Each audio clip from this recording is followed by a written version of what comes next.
You missed reconciliation, which is worse.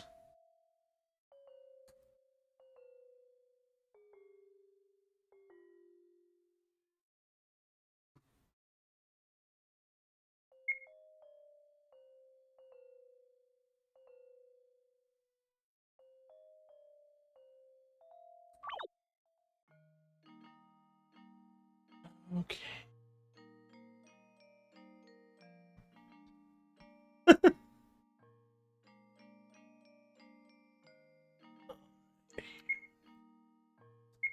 Do I have tasks? Simply find the nerd. Understood. Would it be the first time?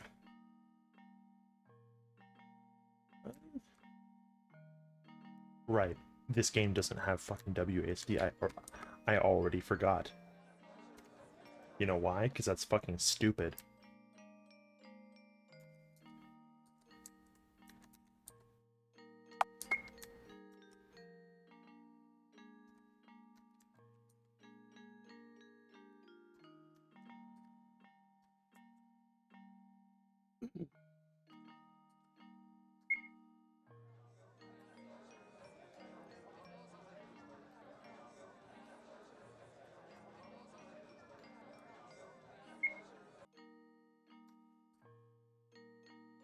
don't think he's in the garden. But I certainly don't remember where he is.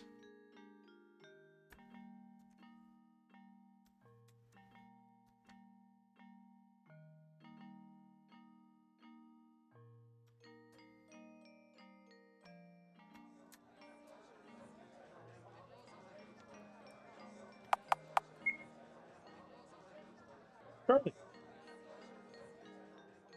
Henry really just decided fucking randomly halfway through this fucking story that she could give me a nickname, huh? Freak? Who does that? Henry?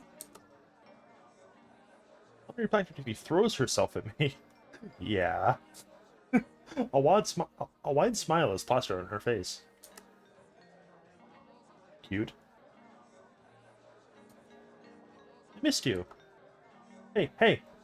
Let's go feed the bad cats before class. The stray ones? So the rumor was true? Yeah, they're in the garden. Well, I was just in the garden and I didn't see any stray mad cats. No, not in the garden, no. Come on, let's buy them food. Although, I forgot my wallet. Again. It's okay. I can buy it. Really? What a relief. Let's go, let's go. Alright, lead the way. Guess I'll have to find C later. Fucking freak.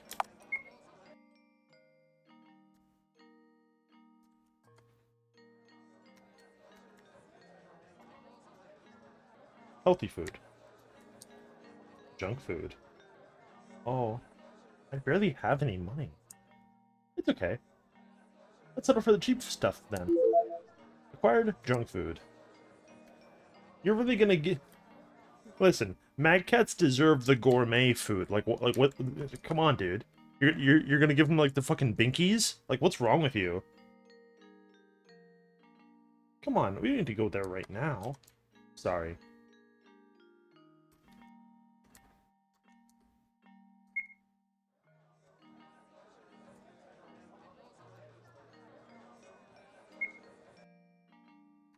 Or Mad Cat.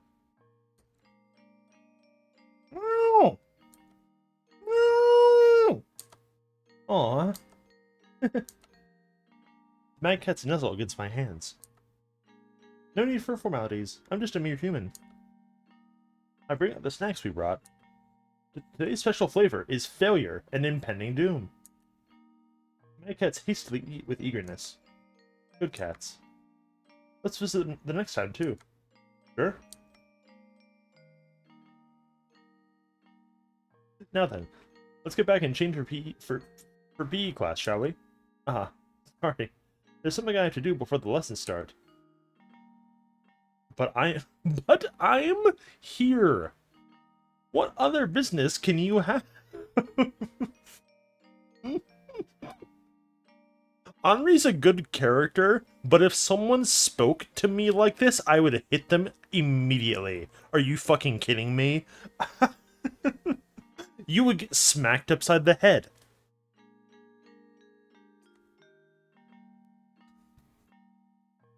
Fucking insufferable. It won't take long, I promise. Is that so? Well then, go on. I won't wait for you. Okay, you fucking piss baby.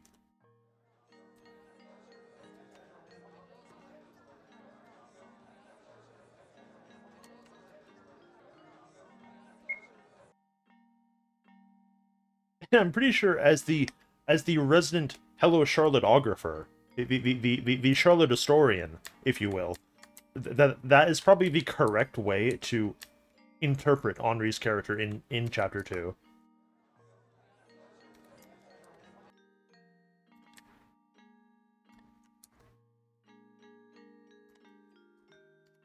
Is he on the 3rd floor somewhere?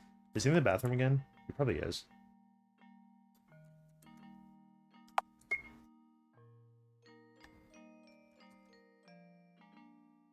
Oh, no. Oh, wait, hold on. Before we talk to him, I gotta check these fucking bookshelves. I swear, checking the bookshelves in in each Hello Charlotte chapter is far and away the funniest part of playing the game. Delicious worm soup recipes. How to treat canteen food poisoning. One reason you should stay outside after school. XX16. Get a job by playing apps. Wait, hold on. Give me that one. What the fuck? Why you should say no to learning by heart. Library catalog. That doesn't go on the fucking shelf. Mathemagics. Cool. Unconventional ways to use internal organs. You want to see? 99 reasons you shouldn't leave home after school. XX15.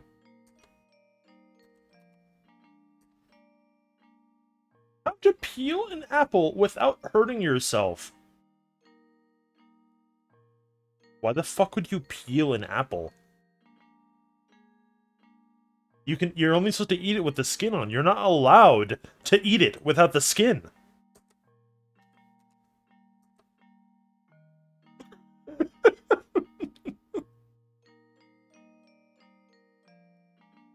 Quantum physics in pictures.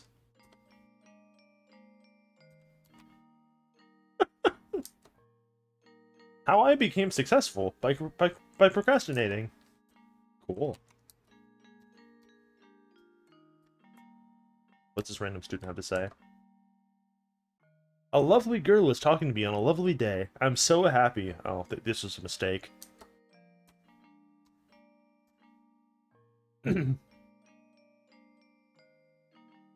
Is this what people on Twitter are talking about when they refer to catching the ick? Because Jesus wept. That's like the second or third most repugnant thing that I've ever heard another man say to me. Fucking yuck.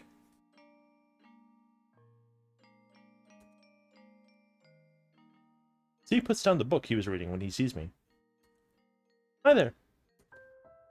Hello.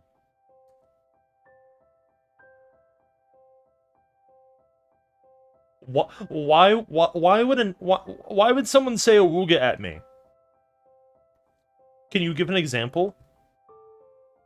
Is there something you want to tell me?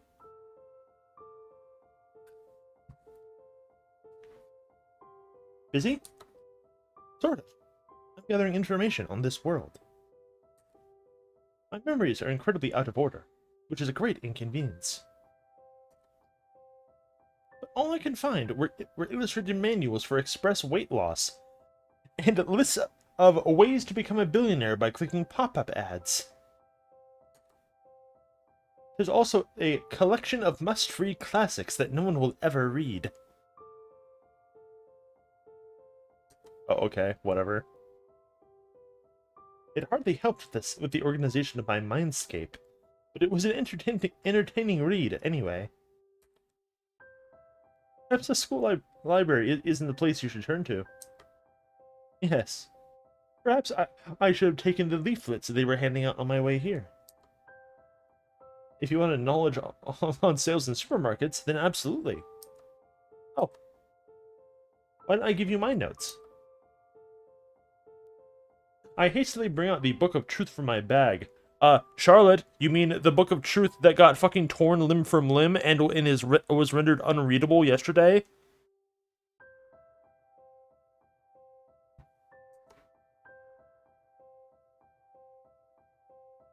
It's just my theories and observations, though. They're a bit silly.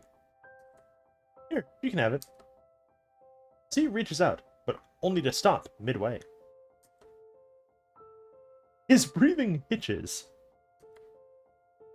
Sorry. I can't accept it after all. Why's that? Ah, it's because it's not clean, right? I'm really sorry. Don't worry about it. I tell you everything I know. Charlotte, didn't we get him fucking gloves? Why are we not handing him the gloves? I know you're not taking them, but am I taking crazy pills? Ah, that would be kind of you. There's a promise. There's something I can give you in return. You don't have to, really. I want to. Here. Acquire notebook from C.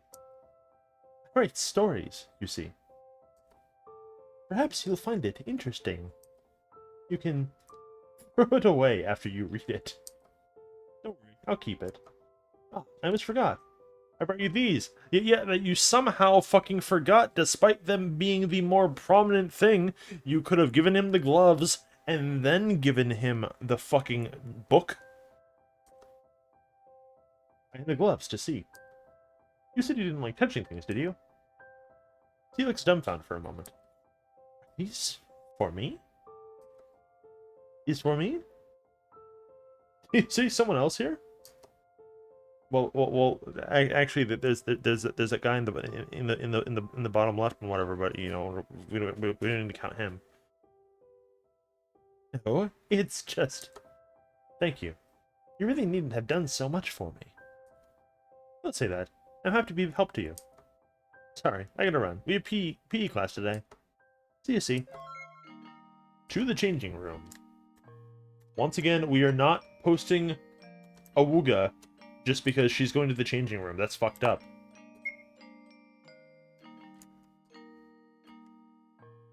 My locker is the last one on the upper right. Yeah, me too. Me when I have to go into a changing room in a school for any reason.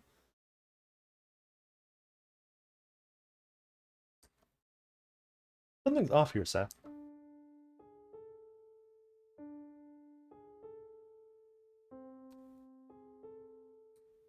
What do you mean, why would I assume that? Because you posted fucking Awuga yesterday at her.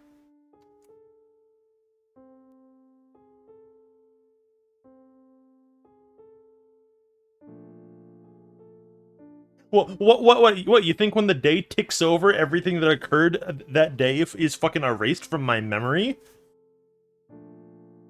Dumb fuck. Honestly.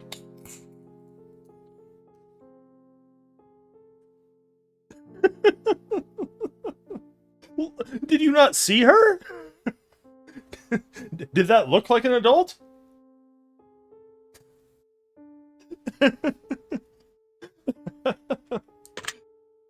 There's a walking sound in the distance.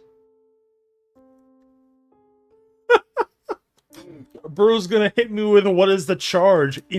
Eating a meal? A delicious underage meal right now?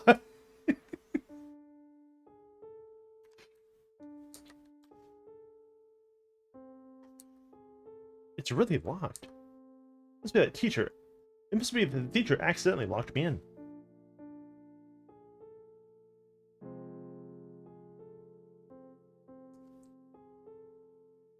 Yeah, I don't think you can hit me with, I'm sorry, I thought this was America when you don't live in America, upon closer examination.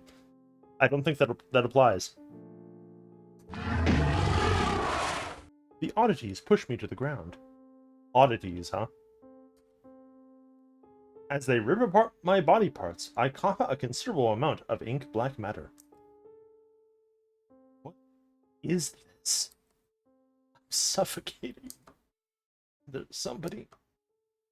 Ink keeps flowing and flowing out of my mouth, completely flooding the room.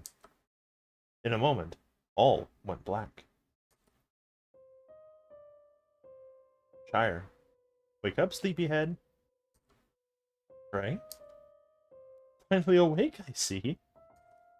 Just look at this warped reality bubble. The universe is expanding. Frey, the universe is always expanding. Please take a fucking physics class. Jesus Quept. Aren't you supposed to, like, know everything about the fucking universe or something as the Oracle? Are you retarded? The universe is expanding. Am I dreaming? Not this time.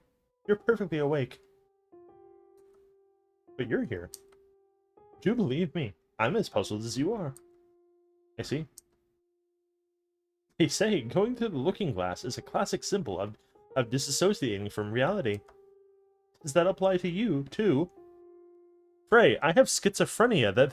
That's kind of a fucked up thing to say to me, don't you think?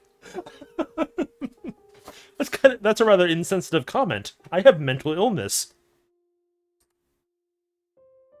I don't know. Oh well. Maybe I'm teasing you too much. Anyhow. It doesn't look like we'll be leaving anytime soon. I wish there was something to read. You're the type to read labels in soup stores, huh? Might as well be. So, what shall we do? Feeling adventurous yet? Well, it's better than sitting here. Let's look around. Triple facing mirror. Use.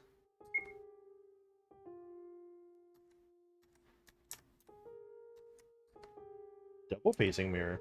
What to do? There's a red switch behind the mirror. Use it? Actually, no. I should probably fucking save.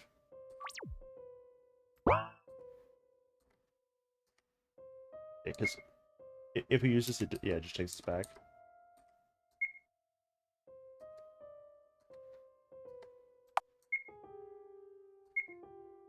Red switch activated.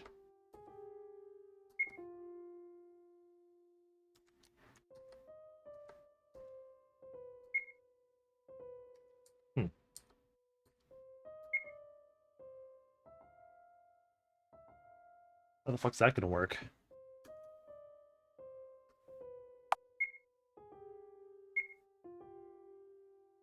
Red switch deactivated. Well, that doesn't fucking do anything, bro. Like, what do you mean? Huh?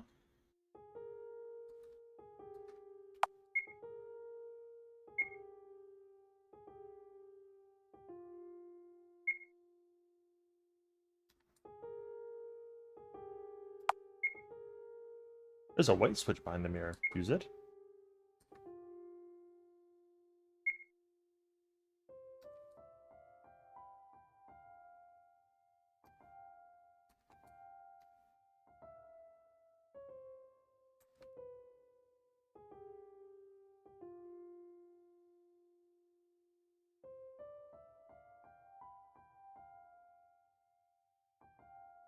That's a lot of fucking hieroglyphics.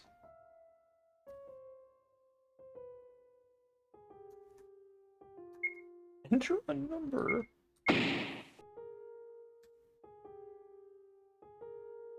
Bad end. We're sorry, your IQ is too low for the next test.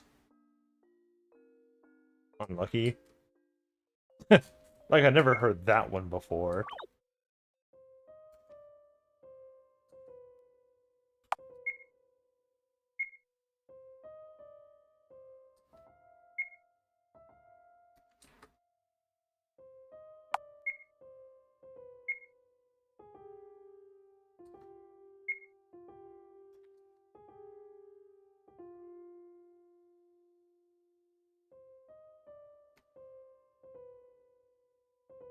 Okay, what does this mean? Like this is 2, this is 3.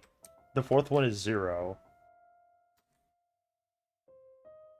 Is this gonna be, is this just, is it just 1 plus 2 plus 3?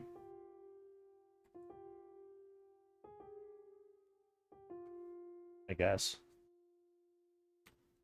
I don't know how else I'm supposed to be fucking reading that. And then this is like 4 plus 4.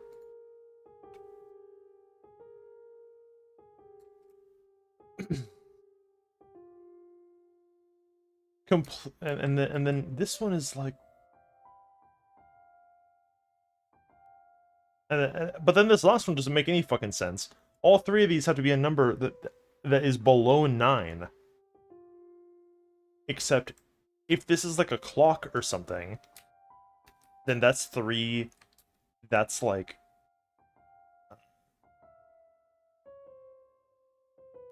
That would be like 8 or something. And that's fucking 12, which is like way higher. What the hell?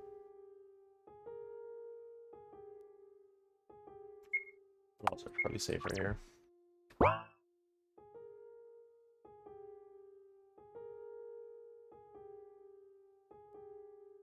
Mm.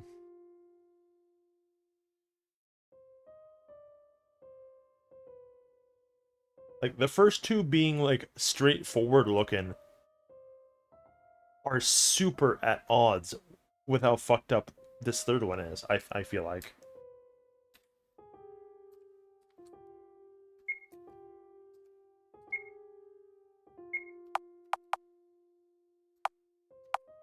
What does his notebook say?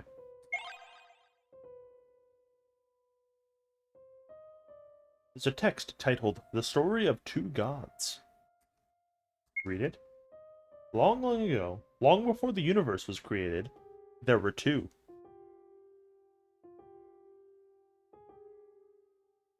One was born with the power to create, a gift.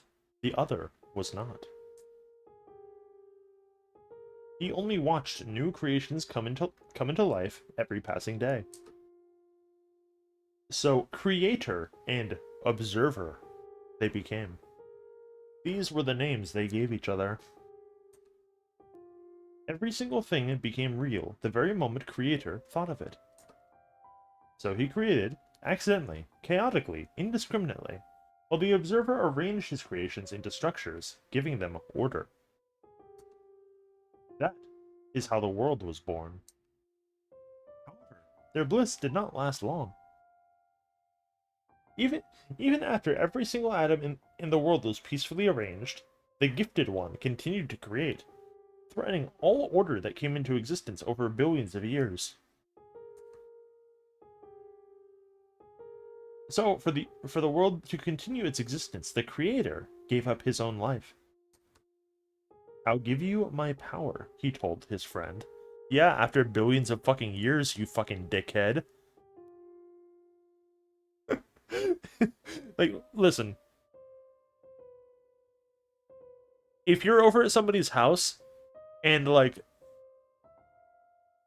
their idea of having fun with you is is you watching them play games instead of playing with you, you need to like fucking sock them. That's all I'm saying.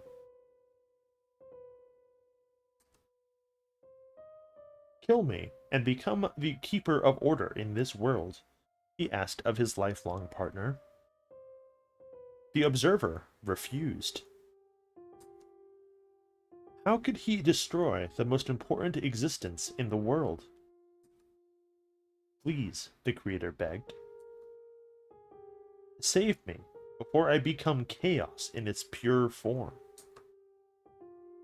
The observer refused until the very last moment. Until Creator completely lost his mind, consumed by the growing chaos inside him. Unable to completely destroy him, the observer sealed the Creator along with the part of himself that cared for him deeply. That tiny fragment of him became this world's only god. The sealed world became the house, and the former Creator's existence became scattered all over the place. Huh, that's weird.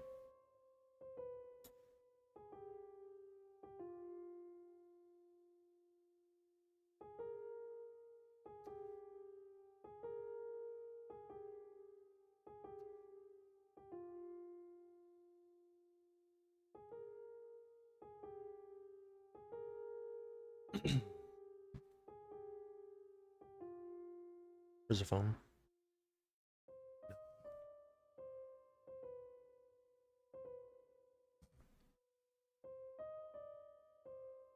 Mhm. But as we interact with the mirror again,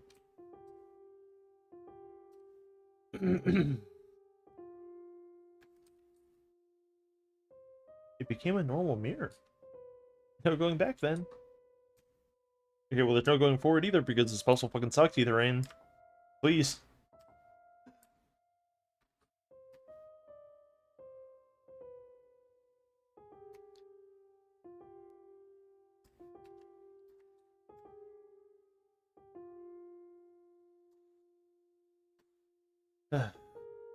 Really wanted to do, like, the first fucking puzzle in the entire chapter myself, maybe. But I don't think it's happening.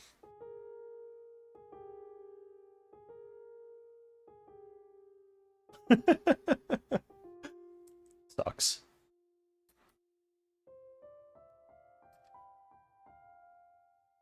Can't have fucking anything. No, like, I don't even think this is really on me. Like, what the like, this doesn't mean anything.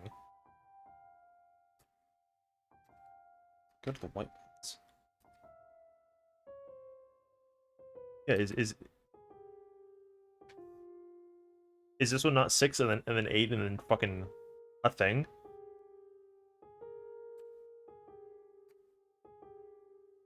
Or is there some goofy methodology that is not conveyed literally at all here?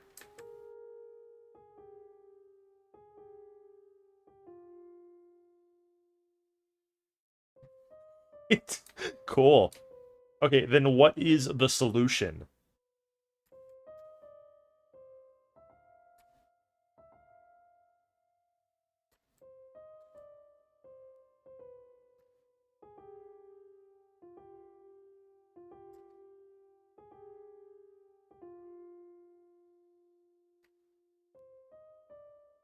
Start counting from the blank square, but how is that different from what I was doing?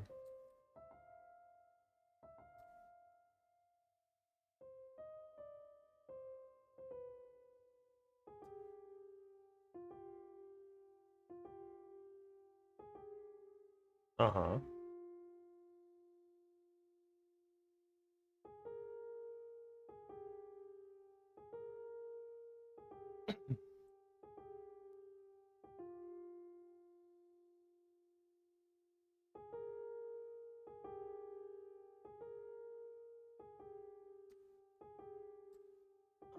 Uh-huh.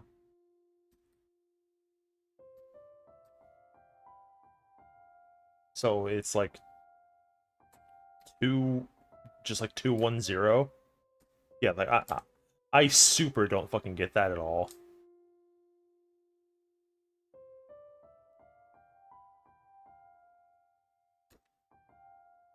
Like, that is actually incomprehensible. Huh? Literally, what are you fucking talking about? Oh, wait.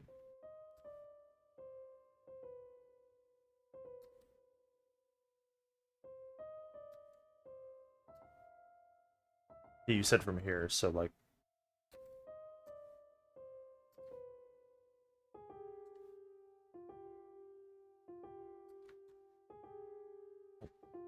Wait.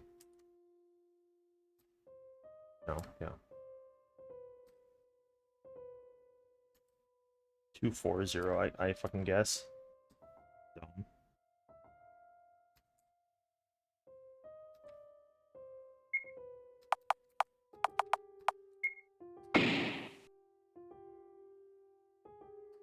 Huh?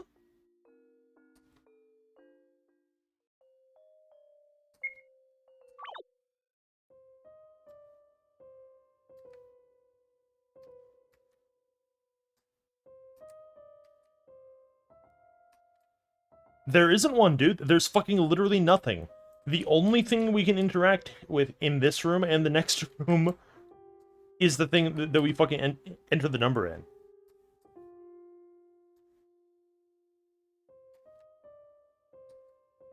Yeah, we can interact with the mirror and the number pad.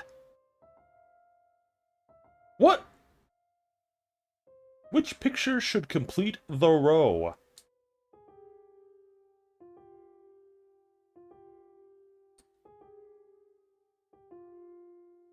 Okay, whatever. I was supposed to interact with this blank fucking picture. Thank you for conveying that to me in literally any way, when the other blank pictures cannot be interacted with. Hmm. Isn't that Candle's intelligence test? Seems fairly easy. I passed one before. And I'll leave it to you.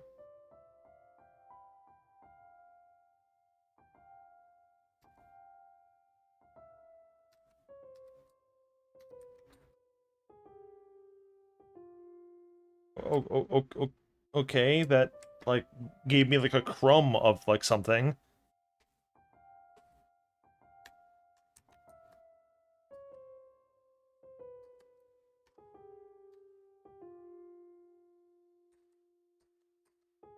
Yes, so then it's actually fucking 4.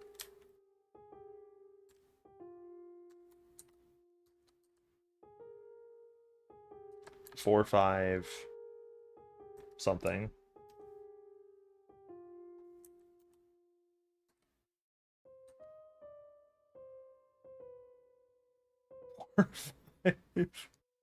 Okay, what does this fucking signify? Exactly.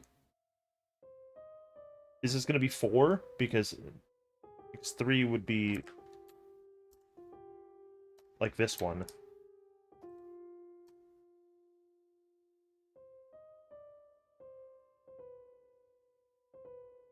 What? What are you fucking talking about? You gave me the... What? But you gave me the answer. You said choice 2, choice 1, choice 4. How the... What the fuck does choice 4 here mean? For when I input it into the thing.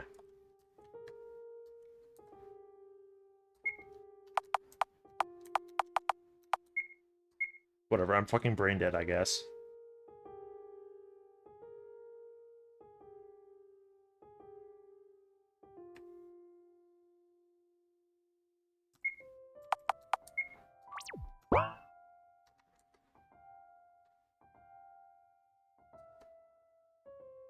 Yeah, when you fucking structure it like this,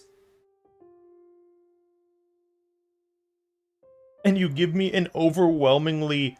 When you give me a room overwhelmingly stored with, like, fucking fluff information that is not relevant to the puzzle. Like, oh...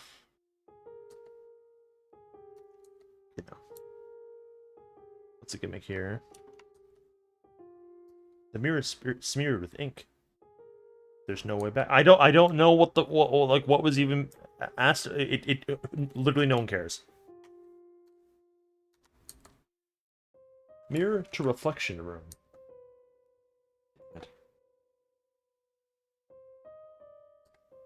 Input number. I've had just about enough of fucking inputting numbers, bro.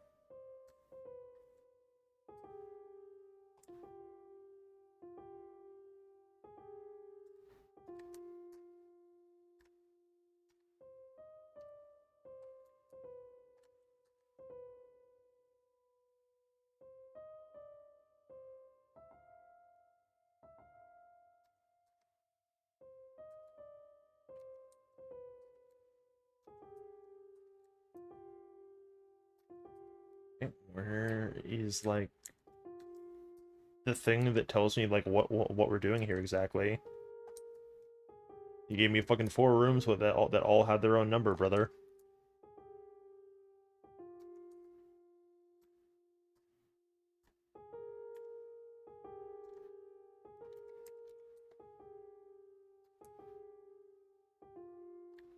Yes, hello. I was told that there would be information, like, conveyed to me in, like, a meaningful way somewhere. Hello?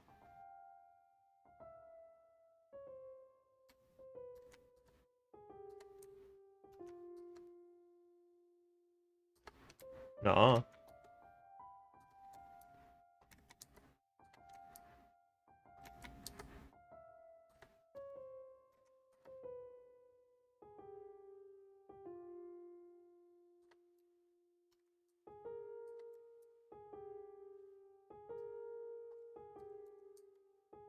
Oh, I could kind of see, but how the fuck? Am I supposed to intuit which of these numbers is correct then? All you've done is giving me the same 6 numbers.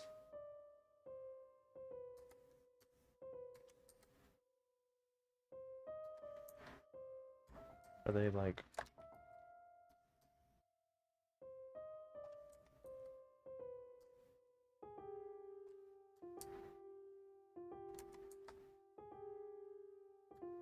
I can't overthink it because there's nothing for me to think about. I don't know what it's asking of me. Therefore, I can't even begin to think about the question.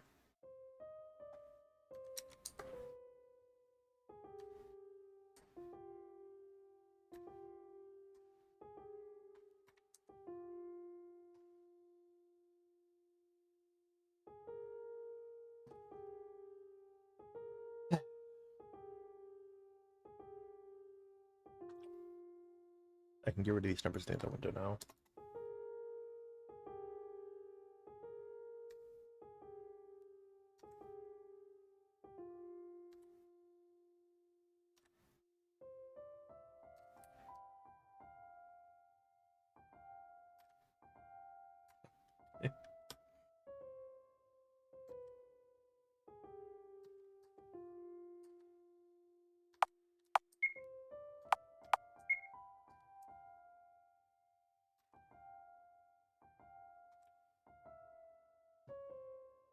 Interact with like the reflection room mirror on like this side without...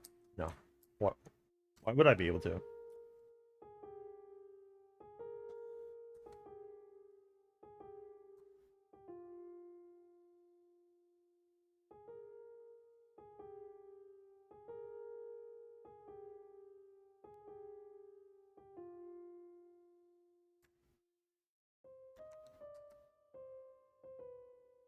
I don't understand on like a fundamental level. Like in anything.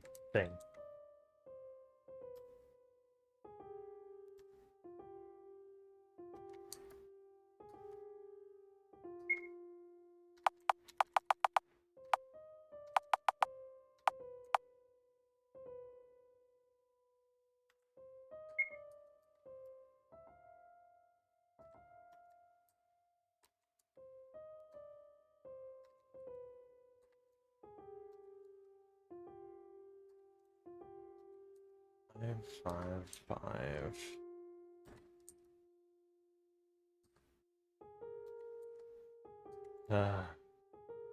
Whatever.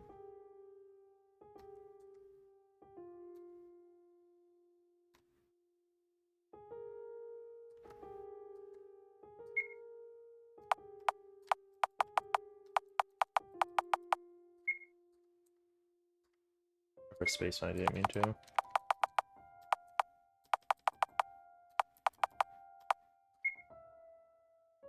Fucking stupid.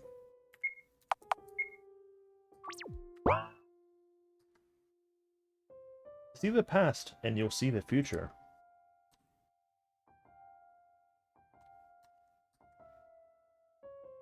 Memory 1. Feminine. Go into the mirror? I guess. Dear girl. I saw your eyes sparkle when you saw this dress in the making. Want to try it on? I don't think I'm cut out for dresses, Aiden. Why's that? What I see before me is a fair young lady. Why wouldn't a dress suit you? Look, it was made to be worn by you. So wear it proudly. Okay, I'll try to. Also, you should let your hair grow. Wouldn't it look weird? Believe me, it won't. You'll make a wonderful lady when you grow up. Memory end.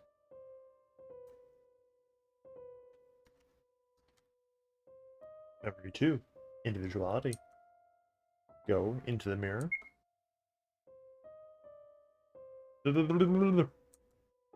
Oh, you're flattering me. No, it's my pleasure. What? You want to hear about Pythians again? Such a curious drone you are. Well, well. The Pythians, the ancient race. The females of our kind go by Freya. Males are called Frey. Were we always just meat dolls? Mere containers for the Oracle? Please don't refer to a sentient being as a meat doll ever again. I really cannot convey to you how much I don't like that. That's fucking gross.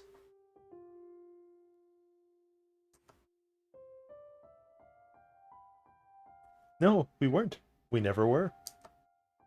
When the Oracle appeared, the world divided into two factions. Yeah, this is the lore that I thought was in the first game, and it's literally not. It's definitely lore that like maybe should have been in the first game. The globalists who wanted their minds to become one with everyone, and individualists who were against that. We, the individualists, started the God Hunt to get rid of the Oracle and globalists alike. Why, you would ask? To prevent the death of ego. The death of individuality would have meant death of all creativity and culture, and we wanted to prevent that by all means. But globalists were stronger. They outnumbered us and gave their egos to the Oracle to take on a silver platter. They accepted the Oracle. That's when individualists started to commit mass suicides, refusing to give in. Also, I like the way that they're painting this. Like, oh yeah, the globalists were inexplicably stronger when they had the living deity on their side. Oh wow. I'm shocked. I'm like, wow, you don't say. The individualist faction versus the globalist faction and their creation. Walk with brass. Like, huh, that's weird. I wonder why the globalists would possibly be winning. The globalists with fucking Numidium and a collective hive mind that you can't take by surprise. Like, huh. What possible advantages could they reasonably have against us, the individuals? Like, well, I can think of a couple. Our downfall became quickly, so we ran like cowards. Isolated ourselves from the world, just to stay ourselves to the very end. No wonder many went crazy. We became paranoid of every sound in the space we inhabited. So we built traps, mazes, puzzles, everything to hold back the intruders. I can't beg you not to hold grudges against any of us. We're a sick, sick nation. Haven't you seen the puzzles that my faction made? They're fucking agonizing. And I feel like the end is soon, my loyal friend. Or perhaps it's already come, and all that was left were recordings of our former glory. Simulations of existence. Who knows? Perhaps that little misintruder will bring about our end. It's always something small that causes big things to happen. Remember, little drone. For living beings, the Oracle is no god. It's nothing more than a parasite of our minds. While it seemingly granted our wish to connect, it was what destroyed us. The irony is that it probably isn't even aware of what it's doing. So that's the boy you modeled my appearance after. Curious. Are they true? The things he said? Who knows? I barely possess any memories of my life before I woke up in your mind. That's why you can trust me, Miss Wiltshire. I am not your enemy. I want to believe you, Frey. But it seems... I think you might be the imposter.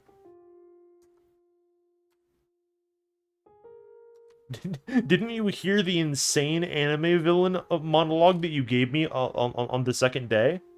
That doesn't sound like what something that someone I can trust would say.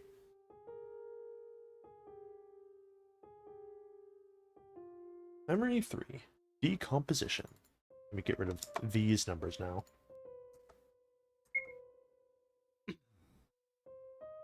We're back? Thanks, science. Charlotte? Hey. Wake up. Don't play dumb. Yeah. Me after Taco Bell.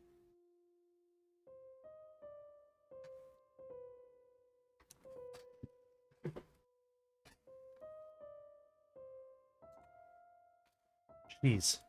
Decomposing? No, no, this can't be happening. Wasn't the Oracle supposed to be dead?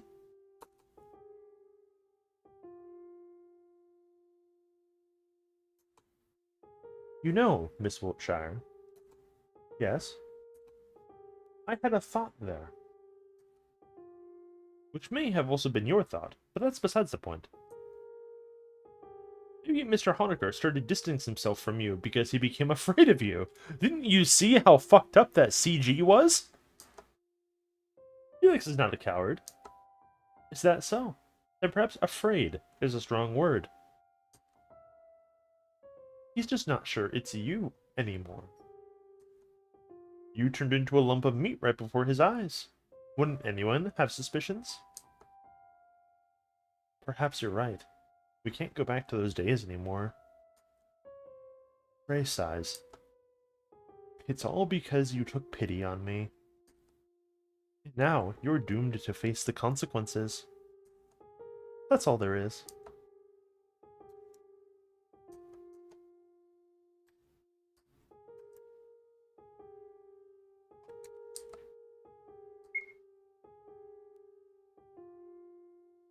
Okay.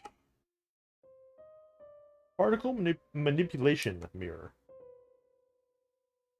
Two effects possible, it says. Use or misuse. Yeah.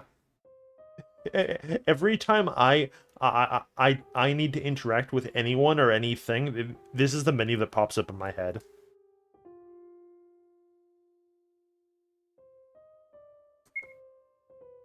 Transparency effect? On.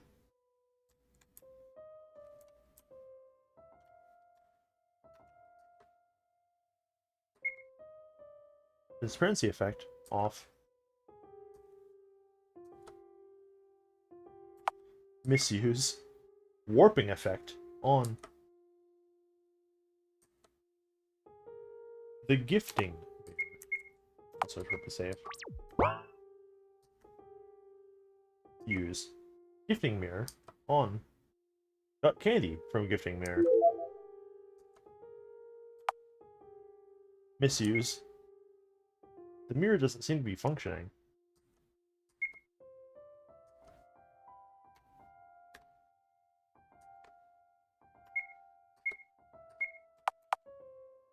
The candy seems to be lemon flavored. I eat the candy. It tastes like chicken soup. The questioning mirror. Questioning mirror on. Which time period? Which period was earlier? It's not fucking Neolithic. Yeah, it's a Paleolithic. Like, are you kidding? What, you think I'm some kind of fucking idiot? Just because I failed all the earlier puzzles? Like, come on. I wake up to someone opening the door.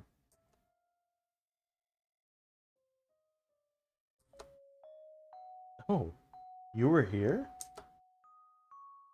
As I thought. It was weird you never appeared after your class. Where did you get the keys? Surprisingly, all the doors open for me. As expected from God. Is something wrong? No? Why? You're crying.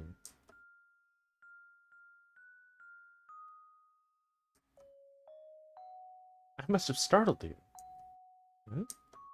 Oh, why is it, I wonder? Maybe I'm just a little tired. Here. The boy stretches out his hand with a paper tissue in it. I felt red flowers bloom on my hands as I wiped my cheeks.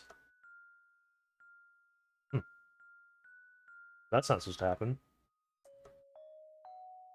The wounds are healing?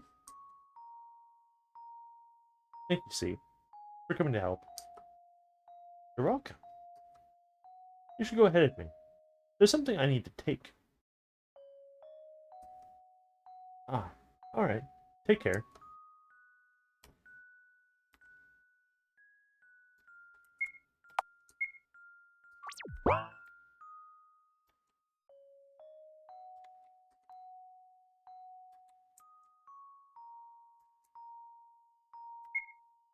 Where the hell are we going? Just like wherever.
What a wholly unnecessary and unwelcome mechanic.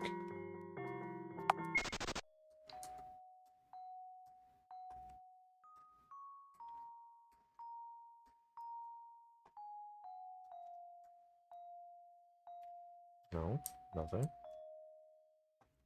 I think that's like the entire school.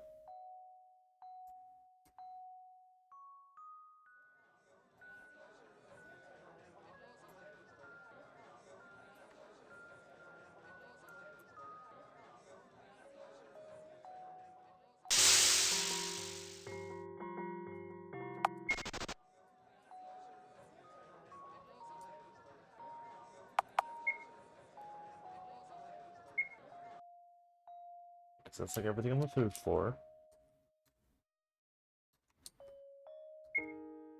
Are we literally just gonna warp home? Like what?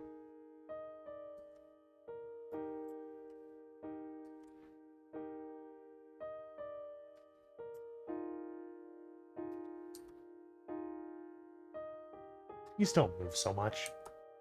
But it's itchy! I'll stab you with a fork if you do. Yes, sir. Ow, ow, ow! Can't you be more gentle? Stop complaining when this wound is your fault to begin with. Save me from this monster, human maggot! This monster's the one saving you right now, Bennett. Can you imagine? This specimen on my table got bitten by a mutant spider, and now he's doomed to have his leg covered in necrosis bites. Are you gonna treat it? If you're gonna blabber, I'm gonna amputate it. But it's just a bite! Not to interrupt, but... Does it mean there are spiders in the house? Ah, that. One of our workers accidentally broke the glass of a mutant terrarium, so we're still dealing with the consequences. But don't worry, it should be clean by now. I think.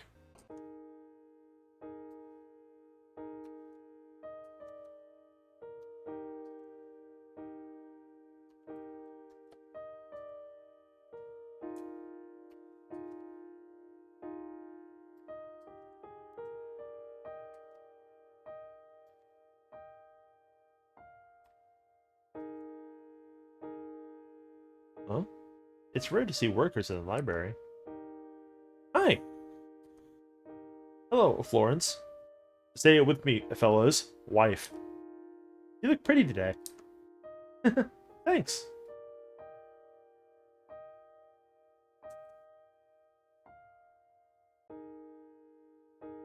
What did Etherine mean when she made Florence look like this?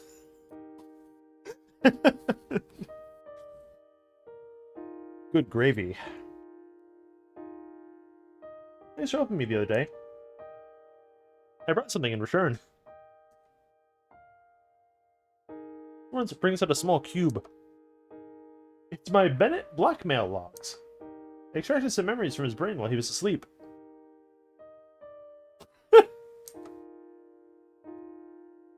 Man, he really should cut down on the soap. It makes him so hyperactive he sleeps like a log afterwards. I've already made the spare copies of this, so perhaps one of these cubes will be useful to you. Required Bennett's memory cube. Thank you, but... Will you have trouble sleeping when Bennett finds out? You can come fight me anytime.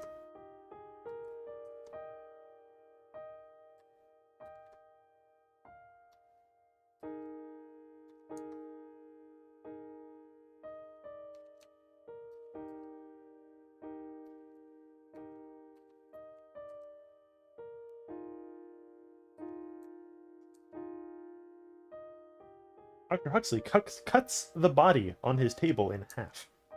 Oops, missed a membrane over there. Hello, little Charlotte. Would you mind helping me for a bit? Sure, Dr. Huxley. What is it? I need you to carry this to the morgue room. My dear crew members will aid you. 2 crew members turn up, Baldwin and Goodwin, as told by their name badges. They greet me in unison. Alright. Inform me if the corpse starts moving on your way. Yes, sir. New task. Help Huxley. Baldwin and Goodwin have joined your party.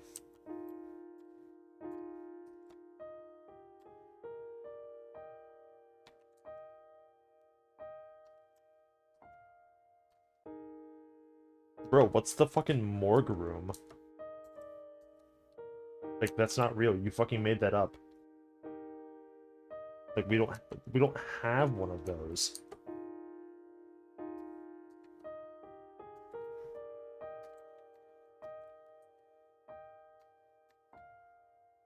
You can't just make shit up in the fucking house.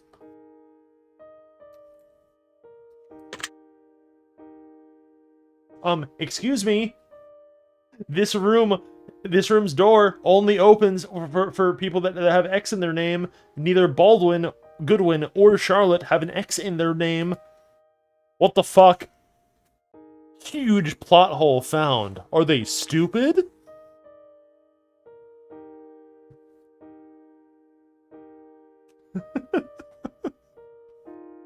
All done.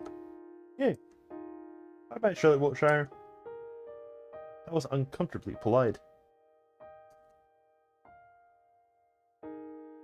That's not going to make the door open.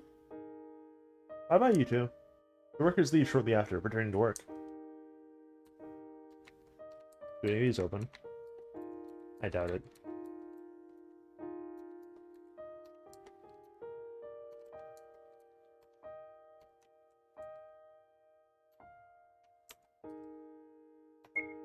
Okay, we don't have other tasks or anything.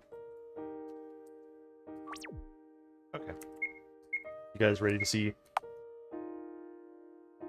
the Bennett backstory? It's very important. Use the memory cube.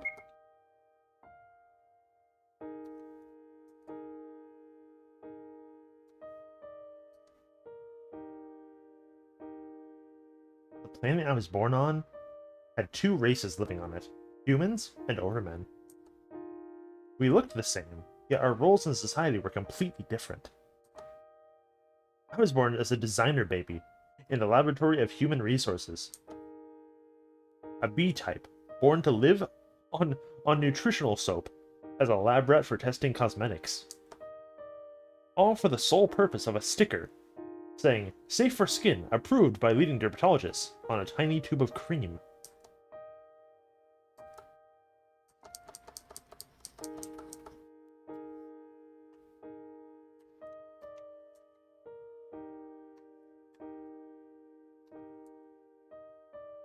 A-types are the smart ones. They are fated to participate in intelligence tests and, surprisingly, parapsychology. We have this Paul guy appearing on the TV all the time, predicting match results and making weather forecasts. He died of overworking.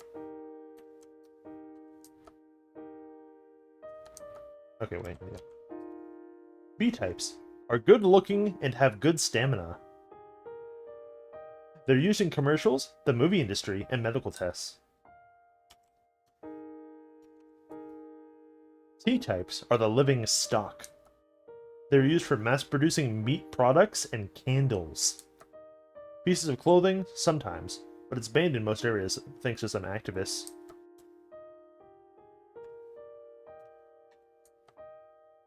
D-types are the workforce. They're sent to the most dangerous places like nuclear stations, mine shafts, and such. Then, there are the E-types, who are used as pets.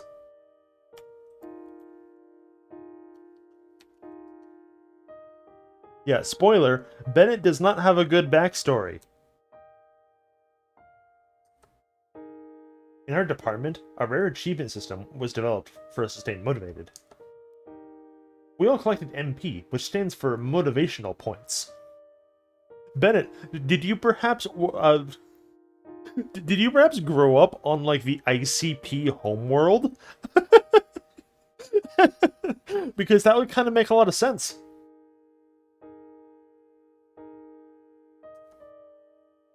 MP could be used for rewards and eventually a promotion to a higher rank.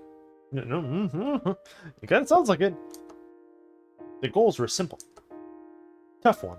Smile when it hurts. 10 out of 60 smiles collected. Best buddy. If your friend is feeling ill, report immediately. 5 reports out of 10 collected. After somebody was reported, they never came back. I collected the most MP I could. I wanted to get out. Be among A-types. And then promotion day came. When I moved to the other department, I didn't have to test cosmetics anymore. I was to become a test subject for medicine instead. To be purposely infected with a skin disease and have all kinds of treatment tested on me.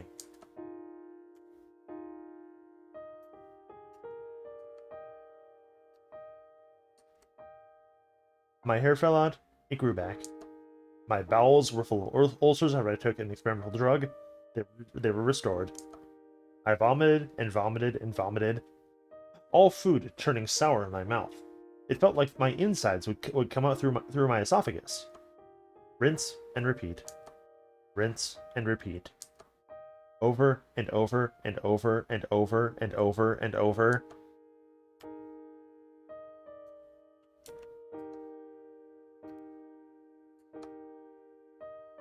One day, I was accidentally infected with eye plague.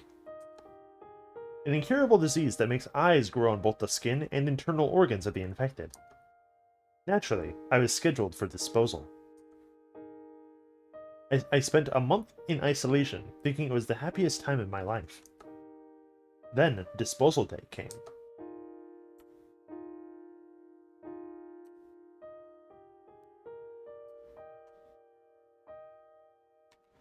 Also, if you haven't already noticed, I have retroactively decided that that while I'm reading these, I'm gonna proofread them because there's not even like spelling errors. It's just like grammatical like inconsistencies that kind of make it hard to read as printed a lot of the time. Like some things that just don't flow as good.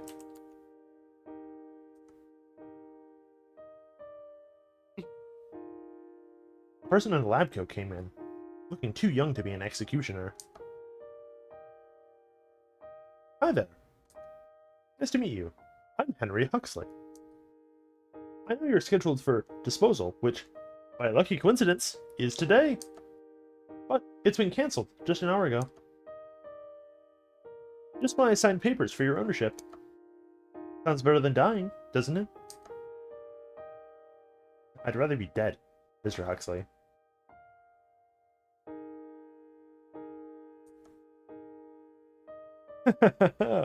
Is that sarcasm I'm hearing?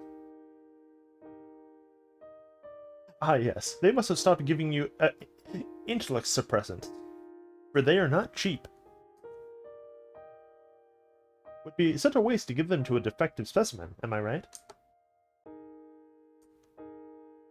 You know, I'm researching eye plague. Yes, yes, the incurable eye plague, which I am going to cure. And you, my dear, are going to become the face of my success. You see, it's the first time a B-type has gotten infected. You're too valuable of a material. And it's a fact that your specimen are most beautiful of all types, as you're constantly used in commercials. So it wouldn't be an exaggeration if I said you were chosen for a pretty face. And timing was also crucial. Just recently, I've realized that I have less than half a year to complete my thesis. And that is a little troubling. You madman. Yes, I am. Worry not. We'll become the stars of the modern time. Science bless us. That meeting marked the beginning of our alliance, and people started dying in the name of science. Oh, fuck 'em.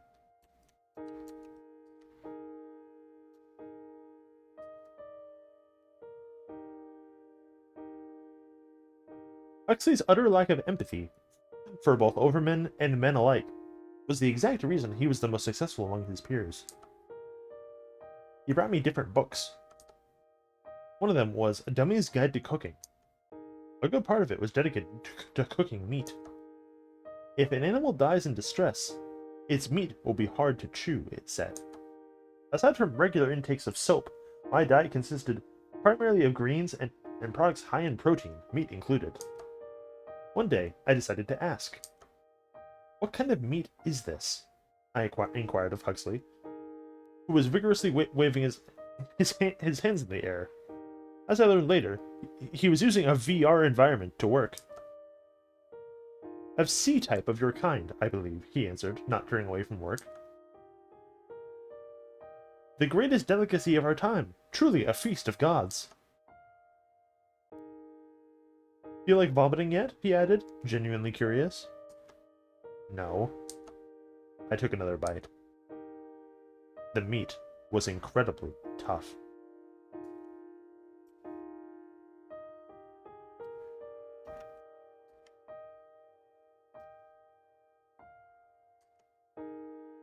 Huxley brought me books and taught me reading and writing. He regularly tested my physical capabilities, so I was kept in good physical form. He talked too much.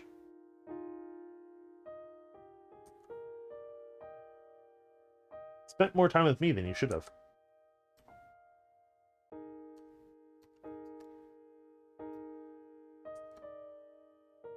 The day Henry Huxley cured eye plague was the day he told me to get into a body bag and declared me dead to the whole scientist society. "What's happening?" I asked. "We're leaving," was his short answer. As it turned out later, researching eye plague was just a facade. What Henry Huxley was actually testing were the capabilities of a human specimen. Only to confirm that men and overmen were no different from each other all along. As we boarded his spaceship, he began quickly explaining that we are a threat to society. That he found a cure for eye plague long ago, and now he only used it as an excuse for doing other projects. That we need to find a new home.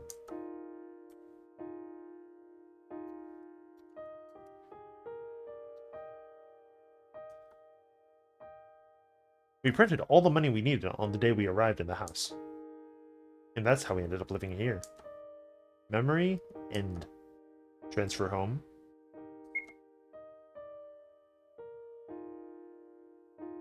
What an incredibly normal video game.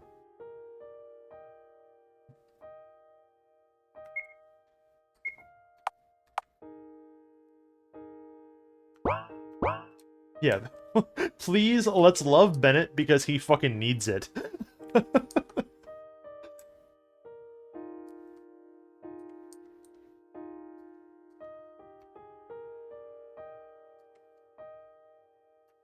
Yeah, it sure is, isn't it? Okay, I think now we just sleep. I'm not sleepy yet. What do you mean you're not sleepy yet, Charlotte?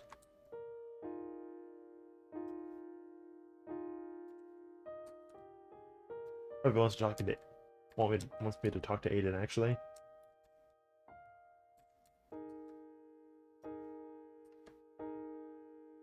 Hello, Aiden. Been busy? Good day. There's a dress I've made in collaboration with Henry. We call it Dark Matter Dress, although the amount of dark matter in it is non-existent. Want to try it on? Sure. It takes any form you want it to take. Pretty handy, right? For now, it changes only the shape. We're looking into a way for it to change its structure as well.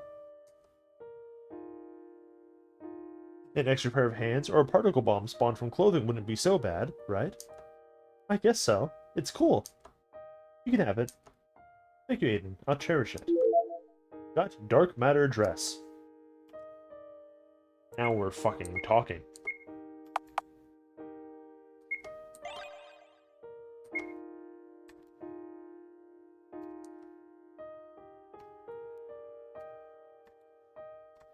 Okay.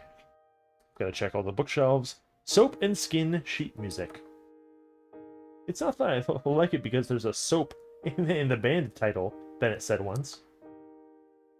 The ones he asked me to learn were Spherical and Turbine Womb. JoJo Manga Anthology! This one's not mine. I think I just saw something I shouldn't have. Let's put it back where it was, Seth.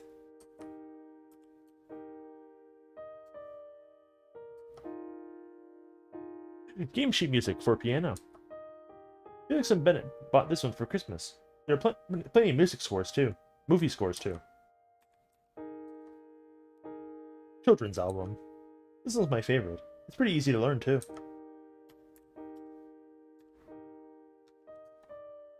Jazz for your fingernails.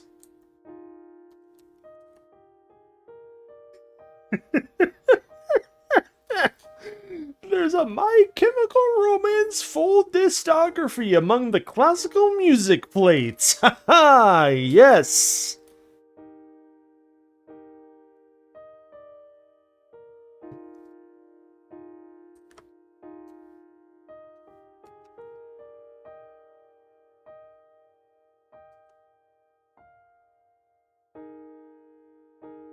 So that your servants can, and with their voice, sing our greatest feats, clean the blemish of our spotted lips, O St. John. Yeah? Is that a light novel?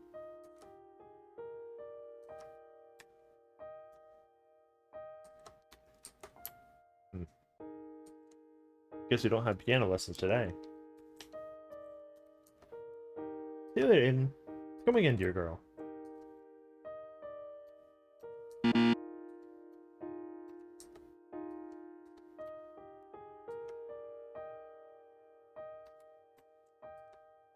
Huxley's gone.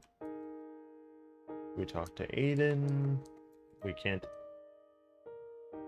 go that way.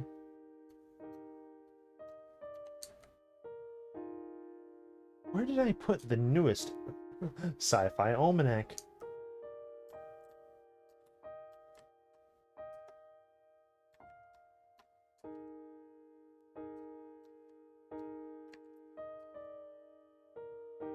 Alas, there isn't anything particularly edible in the fridge. Bro, the house fucking sucks.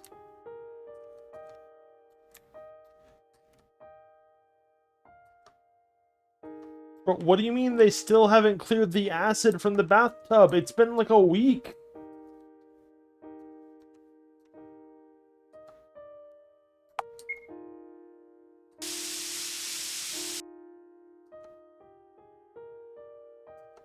Yeah, I think these are all the same.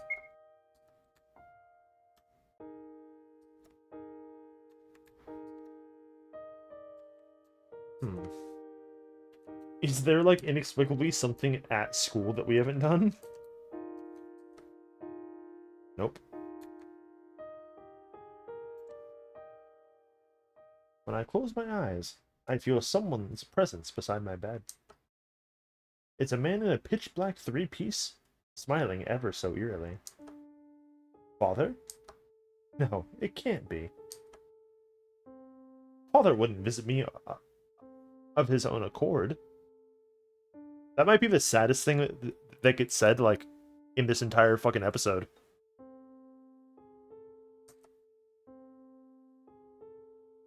Right, Umbrella Man? Unfortunately, it's just as you've said. As for this appearance, it's still my favorite to this day. I am more likely to have more likely to have more influence over you if I look like this, after all. Well, let's pretend I didn't say that, shall we?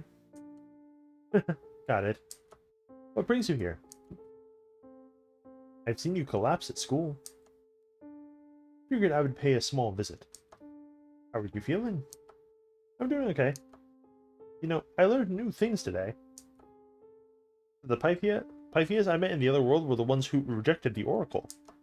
I see. Well, it is true that initially, Pythias did not have a shared consciousness. Their land, Delphi, was rather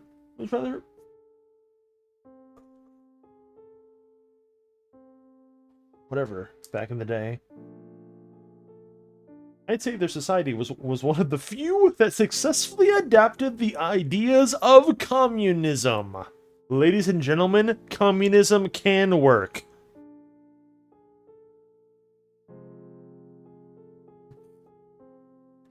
The tankies were right.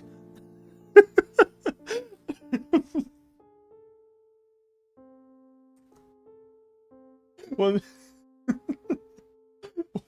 when the Oracle appeared, many thought it would make their world a complete utopia. You see, even a young Oracle is powerful enough to grant wishes. As long as it finds beings to form a symbiosis with, of course. Most of the Pythians wish to be connected, to be understood by one another. However, most does not mean all.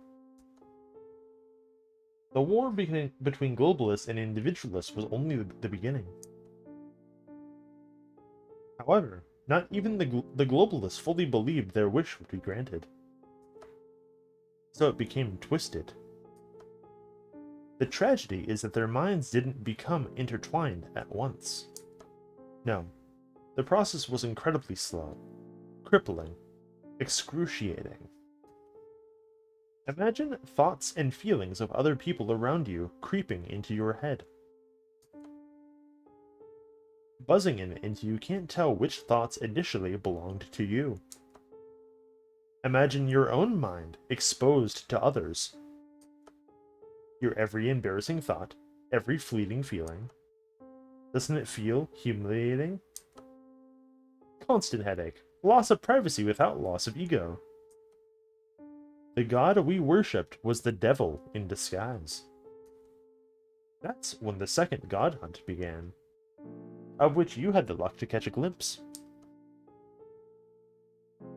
But the process of becoming one indistinguishable mass with the Oracle went on until it consumed most of the population. However, they were still able to reduce their numbers to an astonishing degree. They almost succeeded in destroying the Oracle, although it didn't mean them any harm. It's just how the Oracle is, you see. It's the failed expectations that made people violent. First, they welcomed it in their hearts, expecting to use it to make their world a utopia. But as soon as it disappointed them, they got rid of it. Personally, I find it incredibly selfish. I see. It's sad that it ended like this. It always does end that way. Especially among races that have a concept of free will, just like you do. Those of your kind are in constant need of something to worship, be it science, money, or powerful beings. Honestly, it's better to worship something that doesn't exist. Because fantasies never disappoint.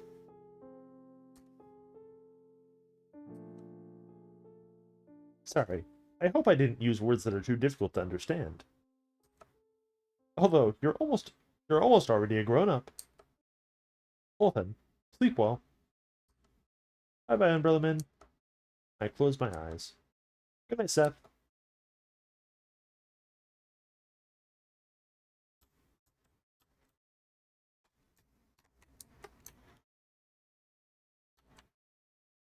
Dude, come on, you can't say is that so with a question mark. We've been over this. You have to inexplicably use a period.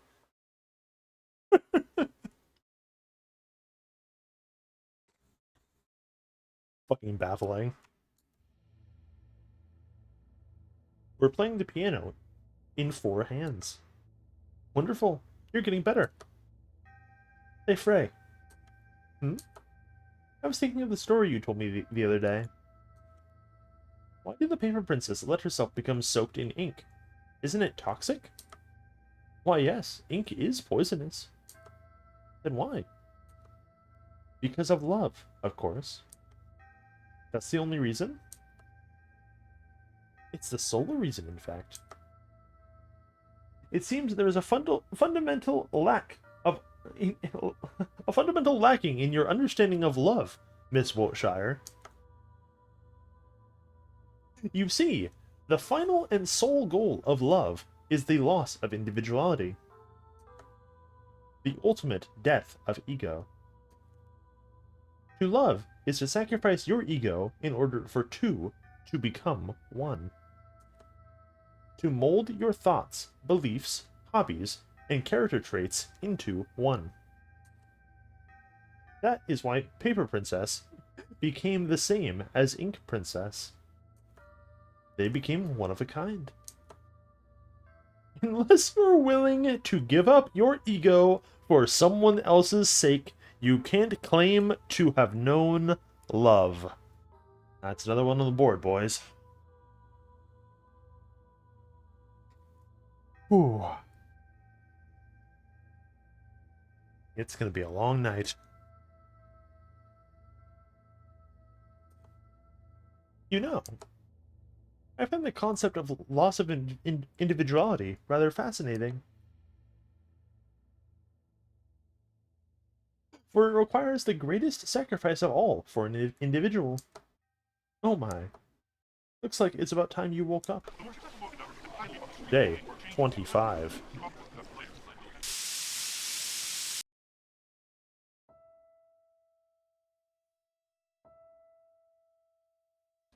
This is not a drill. I repeat, this is not a drill. She's in her jammies. Ooh. Morning, Seth. Let's get up, go to school, go back to sleep.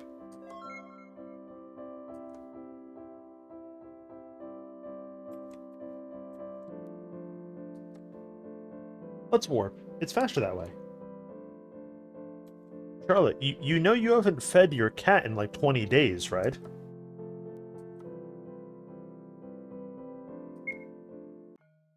That's kind of fucked up.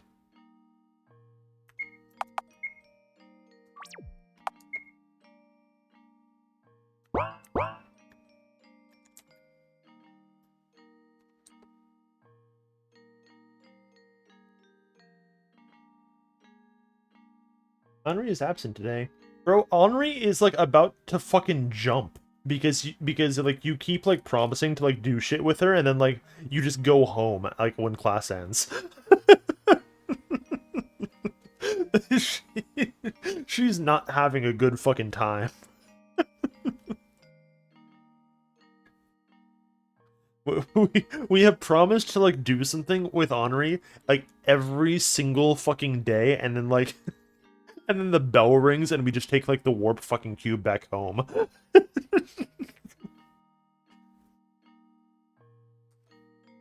I wonder if something happened. Let's start our class.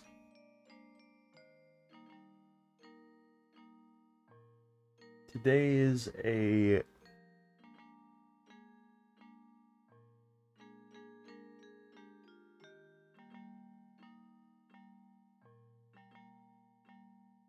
drawing lesson. Oh, I like drawing. You were allowed to draw flowers, landscape, political figures. You are not allowed to draw what you want. Wow, it's really like a drawing class. Are we clear? The class nods. What should I draw, I wonder? Something else. I draw a big mag cat. Perfect. The class passes. It's lunchtime. Why don't we eat on the rooftop today? Then we can check on the mag cats.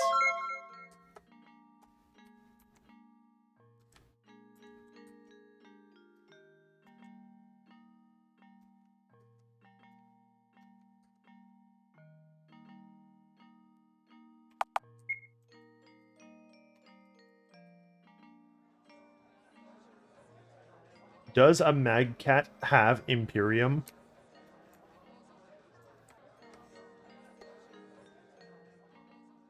Healthy food. I take some apples. They're quite cheap. Go to the rooftop. Oh, curses. So, okay, no, okay. I would not consider... Maybe I'm a freak. I don't... Is getting bullied in high school a form of social... like a facet of socialization? Or is that a different thing? I feel like that's a different thing, right?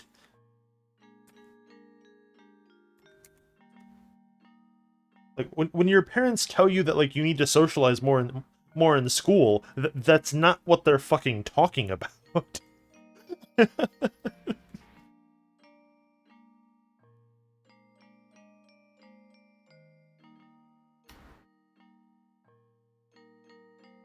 Yeah.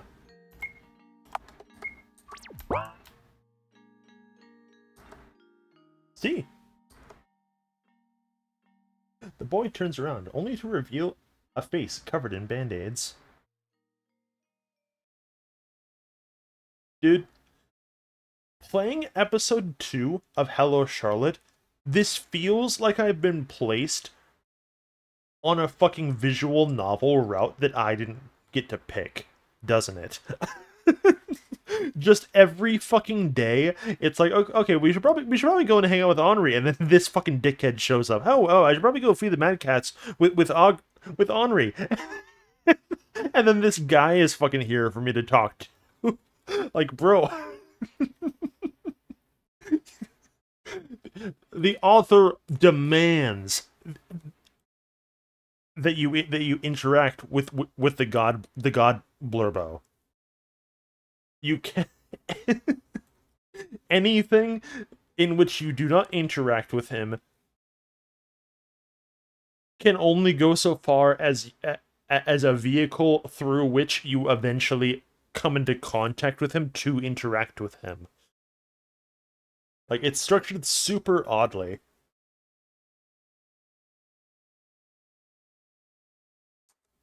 No way.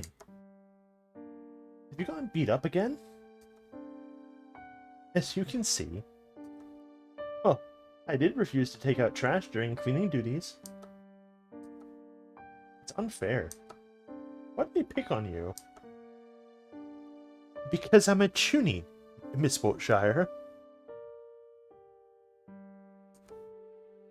That's why they're upset. Furious. Because I'm a misophobic god, stuck in a human body. How can they worship me if I'm powerless just like them? Well, dude, hold on. There's a guarantee no ban, and they misspelled guarantee.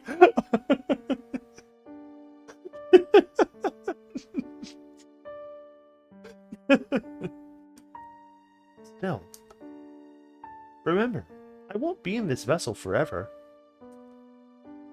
In fact, I'm looking for a way to get rid of it. But it's almost impossible in the house, let alone a school grounds. I think I finally found a way to go back. Who knows? Perhaps I'll return to my domain faster than one could imagine. So you're leaving soon. Everyone does leave, eventually. Anyhow, do you feel like joining me for lunch? Sure. We sit on one of the benches. I tell C about the oracle inside me, about puppeteers and observers, Pythias and executioners. I tell him everything that I know. He doesn't ridicule me. In turn, C reminisces about his past experiences and the other worlds he's been to. You know, I remembered something today. A memory of another human vessel I used to have. It was in a land where half of mankind ascended and were blessed with a gift. The gifted left their planet and built a city in the skies. It was given the name of Aether. It was made pure white, and those who lived there all had white hair. My gift was to cause cell apotheosis, so everything I touched directly withered the very next moment. I don't think that's a fucking gift, bro. I think you got hexed by, like, whatever being gave, like, King Midas his fucking powers. You know, like, that is definitely in that same wheelhouse of, like, yeah, sure, I'll give you a fucking gift, you dickhead. Get out of here. That was how my mother died. Right after giving birth, she cradled me in her arms. That was a fatal mistake. Those with gifts are dangerous. Is that... Huh? I had to completely restructure it. This sentence as written is fucking illegible. Those with gifts as dangerous... no, I guess as dangerous as that. We're kept in isolation from civilians, myself included. Okay, never mind. I misread. So the only thing I ever interacted... The only thing I ever interacted was a virtual parent and some...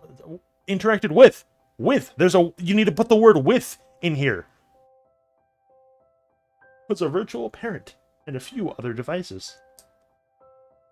I was afraid to touch living beings. C closes his eyes, as if trying to remember something else. Sadly, as far as my current memory goes, I cannot remember further details. Must have been lonely. Loneliness is a human emotion. To a god, it is a virtue to experience it. I see. Well then, I plan on continuing my research. See you later then.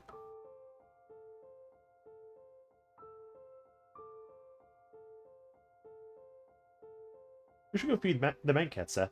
I bet they're waiting.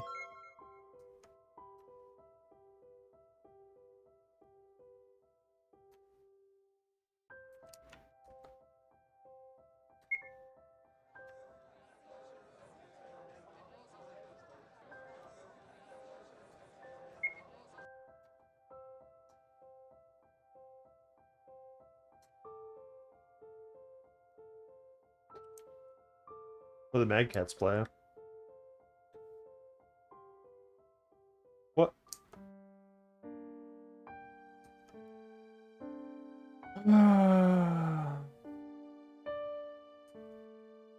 They're all dead. Someone puts a hand on my shoulder. I barely feel its presence. Pets aren't allowed here. You know that. You knew that, didn't you? So no one is responsible for what may happen to them. I played with these mad cats. I gave them food. I tamed them, Frey. Yet I couldn't be there when they needed me the most. You are the Oracle, Frey. Can't you do anything? Charlotte really out here going, hey God, can't you can't you revive these stray cats I found that got run over by a car? You're gonna invoke your fucking mulligan on this, are ya? Alright. I was the Oracle, Miss Wiltshire. Everything that defined me as the Oracle has perished. I do not bear memories of my past, nor do I possess extraordinary powers. Therefore, I am the Oracle no more. It is you who defines me right now. However, it still greatly exhausts you. If you use even a pint of my energy consciously, your life systems will collapse, just like the last time. And returning the dead back to life is no laughing matter. As long as you reject me, we will eventually drain each other and perish. Bro, I wish the Oracle would drain me. When we merge, however, we shall obtain great power. The question is, are you willing to give up your ego for the sake of someone, or die an individual? Think about it. Ray walks up to the heap of small bodies and crouches beside them. Poor little things. Let's give them a proper burial, shall we? Task. Go to class.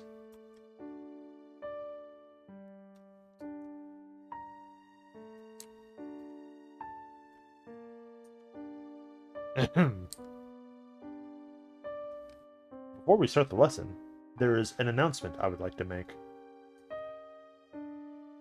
As you all know, pets are not allowed on the school's territory.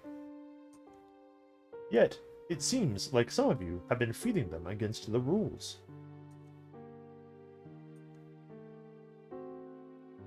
Just to make it clear, the pets in the garden died because of food poisoning.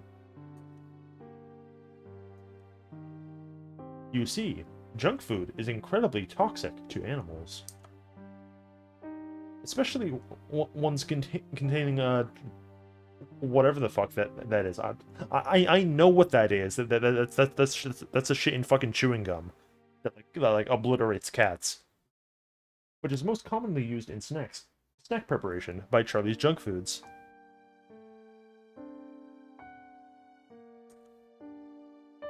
Whether you did this as a prank or not, it is incredibly cruel to kill an animal like that.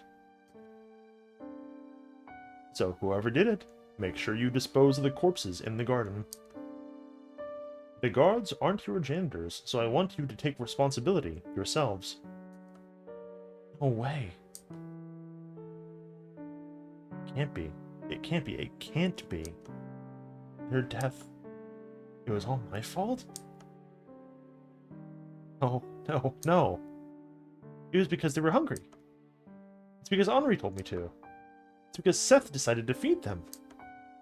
It's because I was made to do this. Miss Wiltshire, are you okay? I knew it. Those are dogs. Wiltshire killed those cats. Yeah, dude. Cat killer laugh track ensues. Cat killer, cat killer. No, no, no, it's not like that.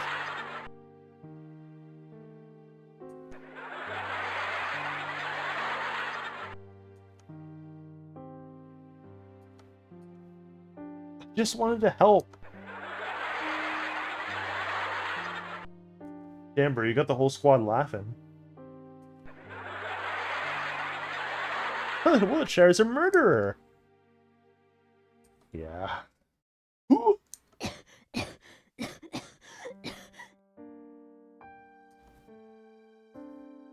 Classmates talking a lot of shit for being in inking range. The ink kept flowing out, making me unable to catch my breath. I choked on my own words. It's all my fault. I wake up in tears and snot.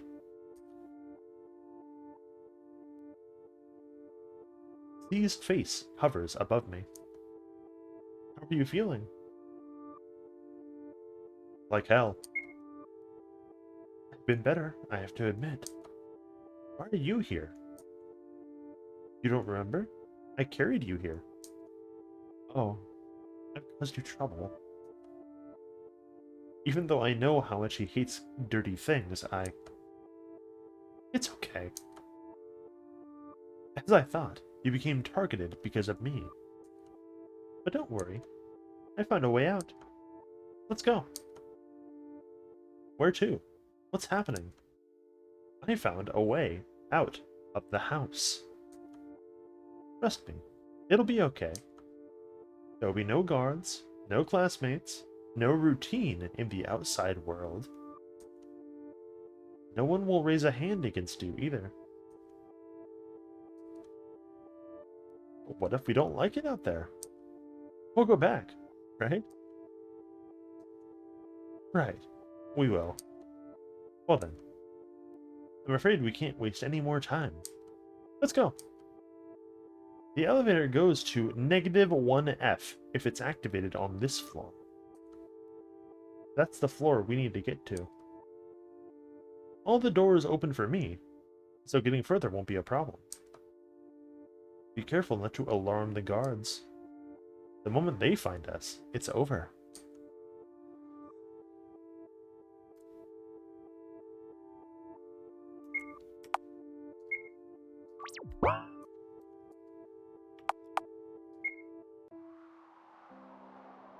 This place looks deserted. You sure it's okay to be wandering out here? Don't worry about it. Let's look if we can find a shelter here.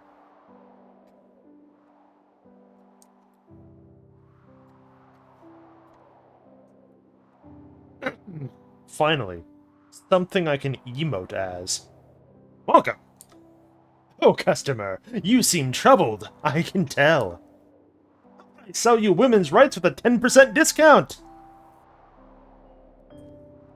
You'll get gender identity rights as a free extra. Or would you prefer freedom of speech? If you give up your rights to life, you can get many other ones from the points you earn. Let's leave. Alright, well, that was fun.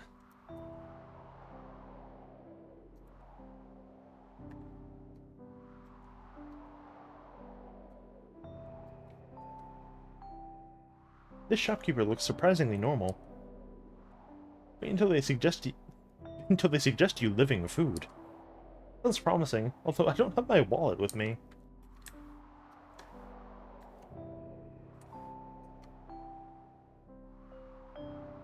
Is that a pharmacy? No, no, no! You've got it all wrong! Welcome to the Shop of Knowledge! Did you know? Knowledge is produced to be sold! It doesn't matter if it's true or not. Nobody cares about that anymore. Everyone's starving, hungry for information.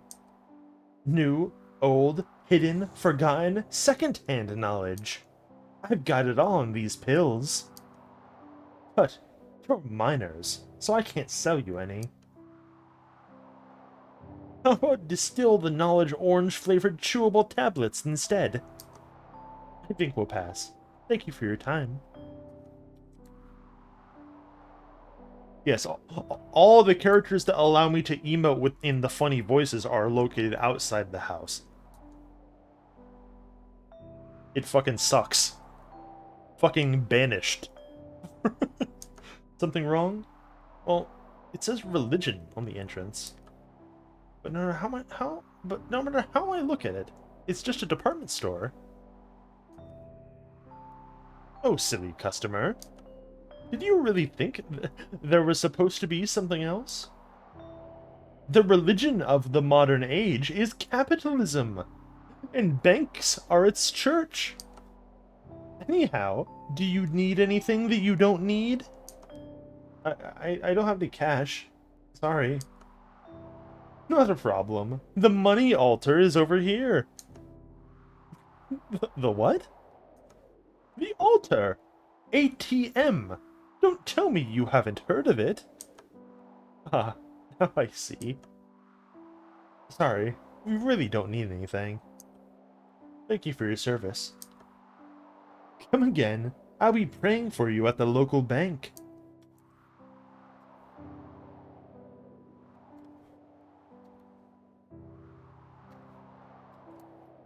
There's that one, and then there's that one.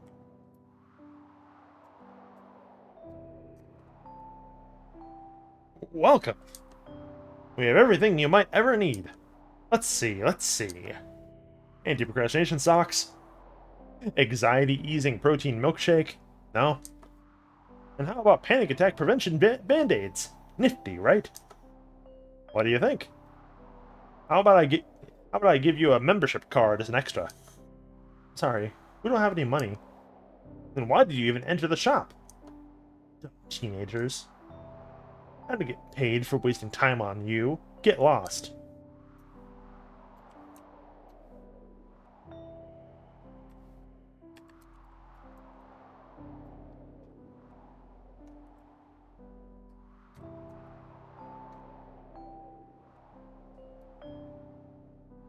Seems like there's no place for us.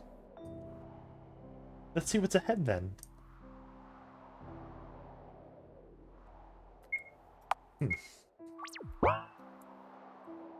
What lies ahead is a maze. Suddenly, I feel weak in my knees. Yeah, me too, bro. The next moment, I lose my balance in a coughing fit. See, Cradle's beside me. Are you okay? No, I just remembered something. This maze reminded me of it. I see. It must be a painful memory. Can you stand? Sure, don't mind me.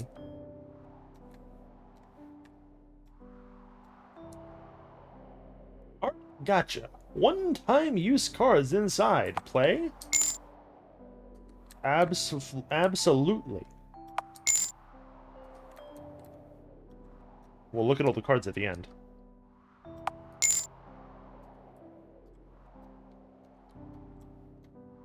Do you think we're gonna get an SSR? I've been building pity this entire time.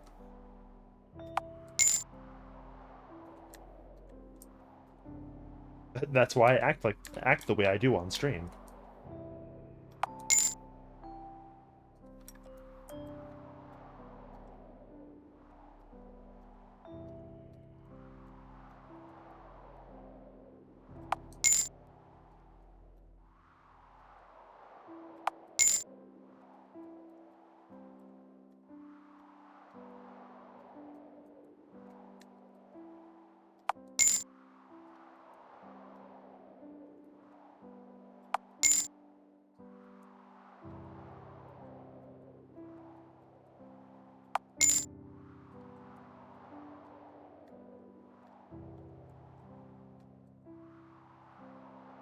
God damn it.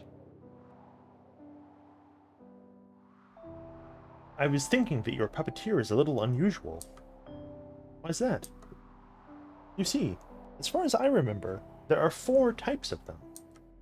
Adam, Eve, Seth, and Lilith. Adam is incredibly masculine. Eve is gentle and family-oriented. Seth is the wisest. Lilith is the most strict of them all.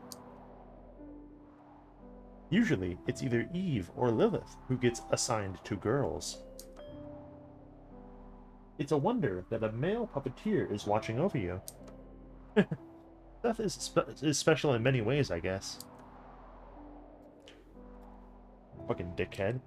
Don't just start dialogue while I'm actively holding down shift because we're in a fucking maze.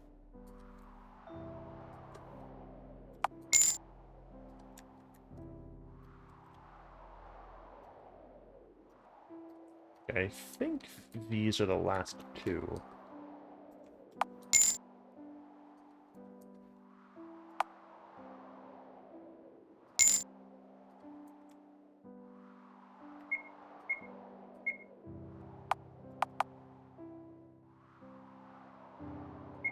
Night gaming.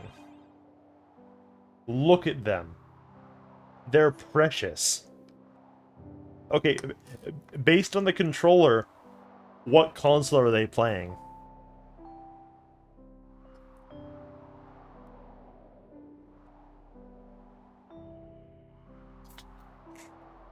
That's gotta be like a PS2, right? PS4? Do they? Oh yeah. I guess that the start and select button on Felix is missing and whatever. Although Bennett's has like a third button in the center, and I don't know what the purpose of that is.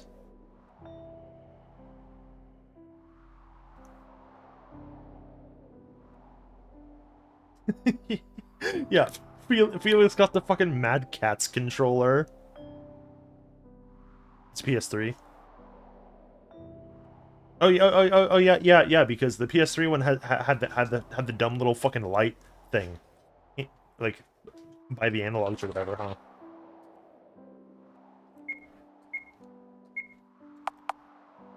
Don't hinder. Please don't hinder my sleep. That's a good one. I guess the PS2 controller also had that, actually. Sleeping. Cute.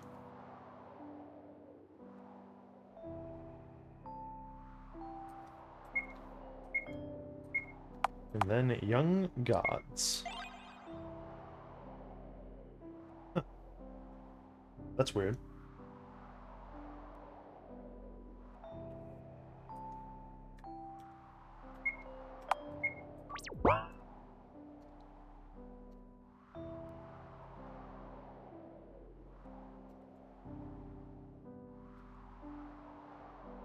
These cubes sure are massive. Fascinating. Can you read what's written here? Let's see. Memorials for anonymous leaders, the true rulers of the world. That's weird. What are the smaller cubes? I think they're soul offerings. Not only does a cube contain soul data, it also represents the ego of a person.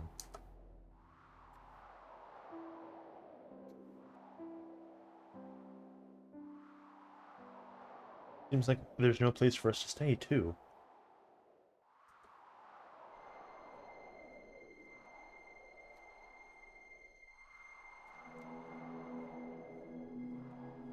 All the unwanted, all the unneeded, all the excessive, all that amounts to nothing are buried here, in the forest of the defective.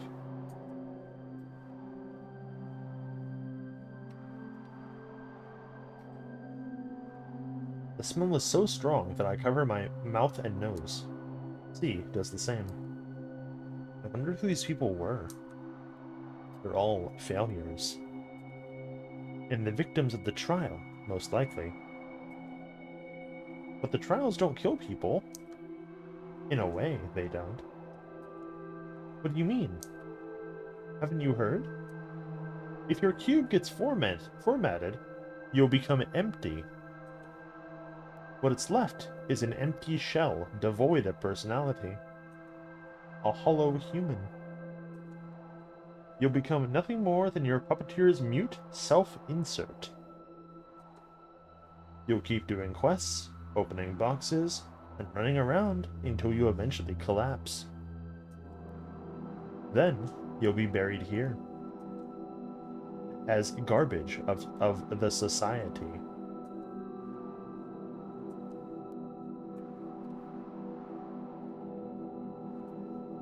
Big deal. I never got formatted, and I'm already the garbage of society. Get in line.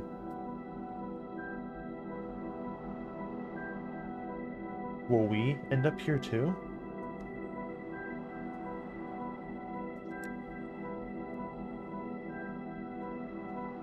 How's it going?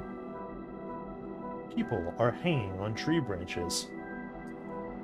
It's a suicide spot.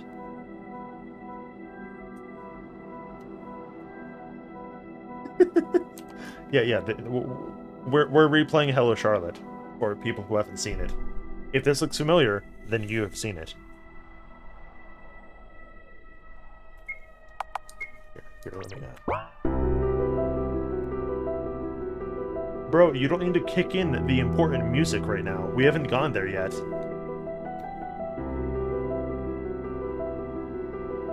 Let's continue on, shall we? Also, that's a really good email. I'm really glad that I fucking picked them. Pick that one. It's really funny.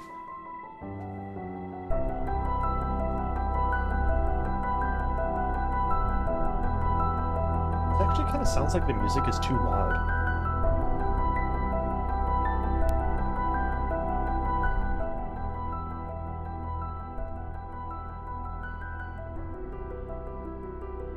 There we go.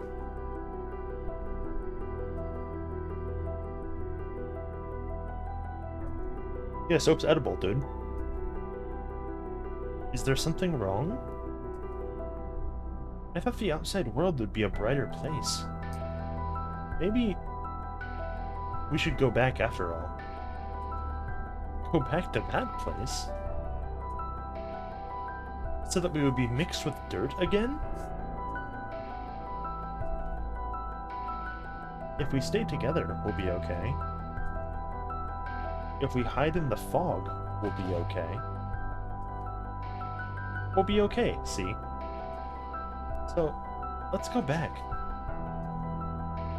He lets out a bitter laugh. Then, he looks at me. The world that's reflected in your eyes must be a wonderful place. It must be a very kind world, full of color. But it's not the world that I see. To me, it's a bleak, disgusting place. Even the air here is unpleasant. Believe me, this contaminated land isn't a place we belong to. But where can we go? Isn't it obvious? C points at the sky. I don't understand. I found a way to go back to my initial form. C brings out something. It's a packet of pills. I took these from the infirmary. The amount we'll have to intake is rather big, but I've made sure there's enough for 2. Huh? You still don't get it? Sorry, it must be my bad choice of words. How do I say this? C stumbles on his words. They come out a bit shakily, but his smile is still present. That's a good fucking CG. I like that one a lot. I want to take you with me to my heavenly domain. We will get rid of our heavy bodies and rise above all earth dwellers. We will be the ones to purify this world. Will you accept, Charlotte Wiltshire? I want it to be your decision, not someone else's. I don't want to hurt Siggy, but wouldn't going with him mean I'll leave everyone behind? I'll leave it to you, Seth. Charlotte, weren't you listening? He doesn't want it to be anyone else's decision. You have immediately upended the premise of what he's asking.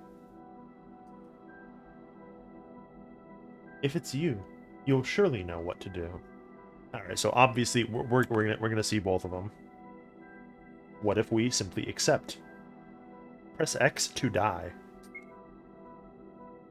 I hope your decision is the right one, Seth. I take C's hand. I accept. Really? You do? I do. Let's go. To your kingdom in the skies.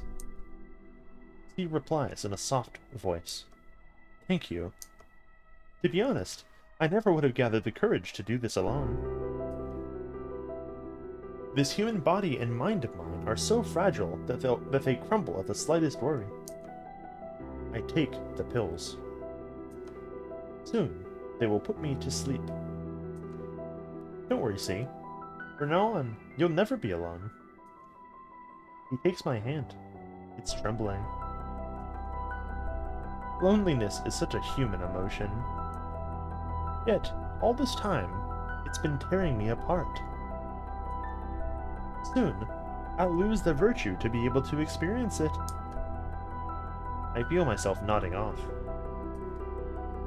We wish each other sweet dreams and closed our eyes, sitting in comfortable silence. Sometime later, 2 bodies would be found in the forest. 2 empty shells, devoid of soul data. They would soon become a bigger pile of meat, eventually dissolving into soil fertilizers for a world we're part of no longer. We will ascend to the heavens and become cruel gods with little concern for earthly matters.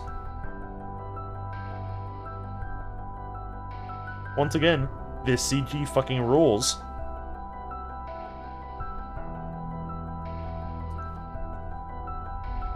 We would laugh over our miserable human lives, realizing how little they meant on the scale of the whole universe and of endless timelines.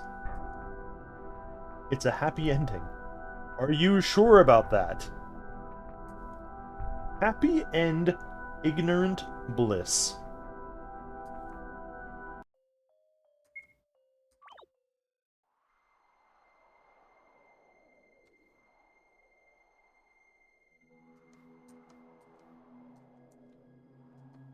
Yeah.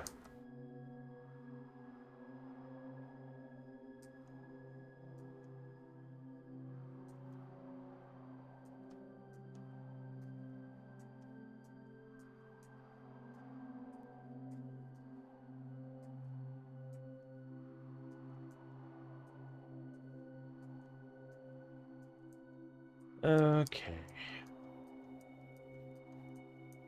You guys ready for the rest of the game now?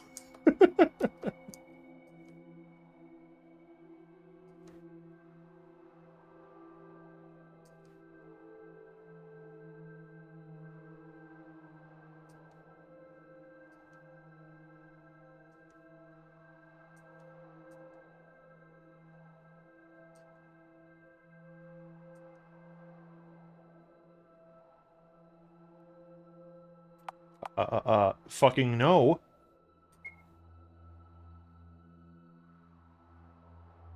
When I take his hand, Steve will smile ever so brightly, so blindingly. It would be a genuine, soft smile, filled with sincere gratitude. His hand would tremble in mine. He'd still be anxious, unsure, afraid. I would tighten my grip a little to ensure everything's okay. Fear is a human emotion, see? Soon enough, it will disappear. We will abandon our earthly shells and ascend to your divine domain. We will become gods.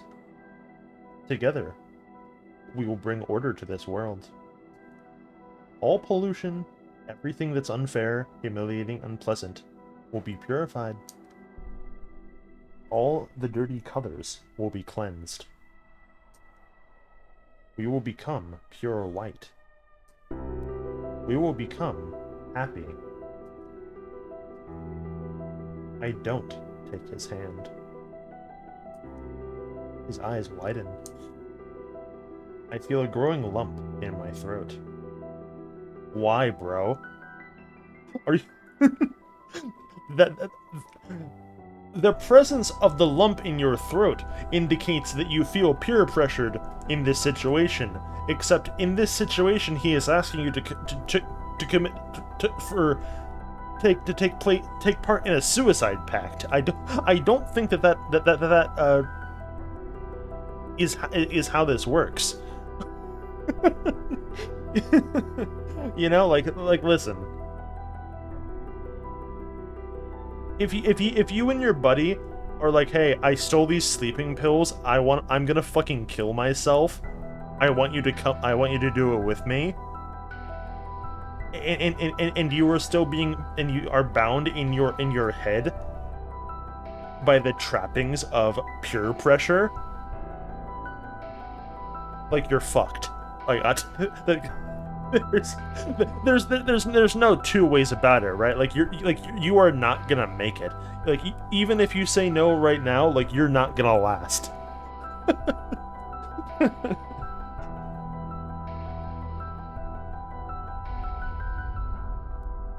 That's nuts. It's impossible to speak. I thought you would understand. See, please listen. Even if you're scared of this world, even if you hate it, even if it disgusts you, a deep breath. I want you to live. It's barely a whisper. The words reach his ears. His breath becomes erratic. His knees give in. It's a panic attack. I watch him break down in front of me. My eyes feel dry. You're unfair, see? It's me who wants to cry the most. There's no place for us to go. A corpse of a god laughs behind my back.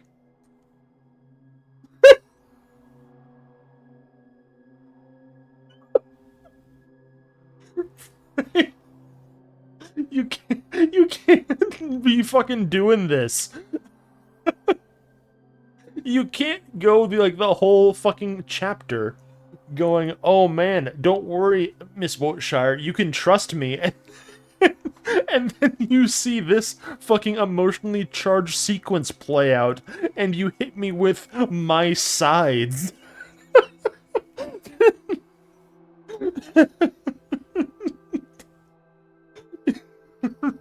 The fucking dead oracle in our mind just manifests to go, lol.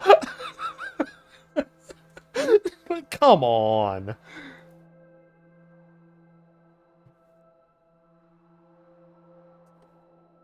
Could you be any more dramatic? Acting all high and mighty. You've been saying it all for your own sake. The one who doesn't want to die is... I cover my ears.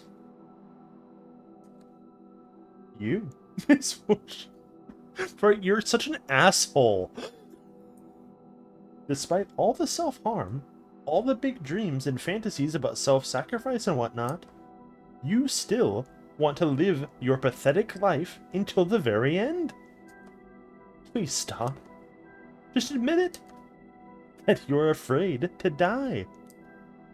Deep down, you don't actually believe there's a place like heaven up above, do you? Even worse, there's nothingness awaiting you. You'll die only to achieve complete solitude in an empty space of an afterlife. Not even your beloved Seth will be there for you. Why would they stay with you when they're bored to death when there's no quest to complete? Admit it, even your puppeteer is with you only as long as they're entertained. Shut up, shut up, shut up! I want you to be honest with yourself. We both know it, right? That everyone only wants to use you. Shut up. But why should it matter? You have me, Miss Wiltshire. Even in the cold embrace of death, I won't leave you. There's nothing to be afraid of. You should have let this boy die already. I plunge forward, grasping Frey's throat, squeezing it with all that I have. We fall down. I'm strangling Frey with my own hands. I'm not gonna say anything. It's getting hard to breathe. I just want you to open your eyes. Look, can't you see that this boy is dying to disappear for good? He doesn't want to be saved. I make my grip harder. It hurts. He opened up to you, and look what you've done. You're the cruel one, Miss Wiltshire. There they are. Seize them.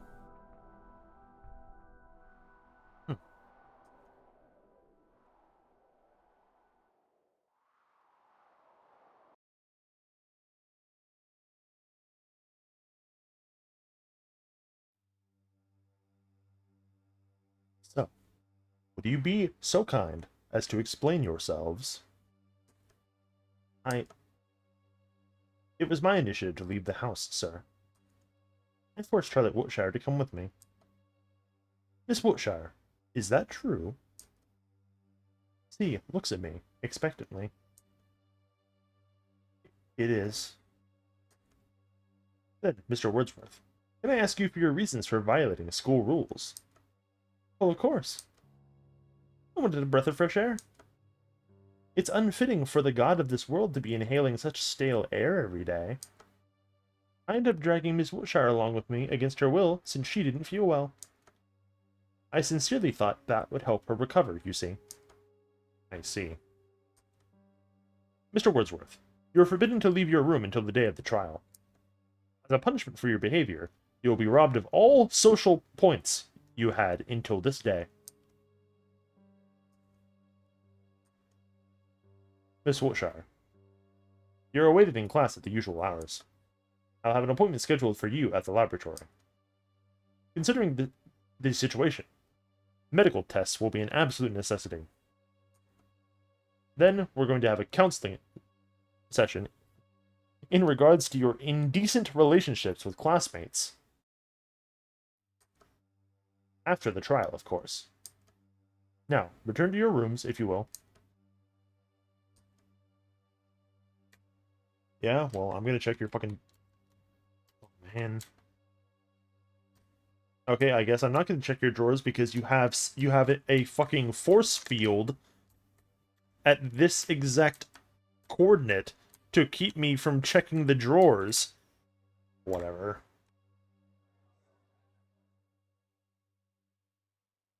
You needn't have covered for me, see? I only told the truth. Still, you've lost all the social points. There's no way you can pass a trial like this. About that, there's something I'd like to ask of you. What is it? If possible, please don't vote for me in the trial. If a sacrifice has to be made, it must be me. Don't put it like that. Please. It's my only wish. I don't belong in this world. It's only natural that it rejects me. That's why I ask of you, please don't vote for me. It's my last chance to leave this world. Just like that, we parted ways. Umbrella Man's words rang in my ear, in my head. You needn't have helped him. Frey's words followed. He doesn't want to be saved. A fresh memory of C's plea kept replaying over and over. Please don't vote for me in the trial.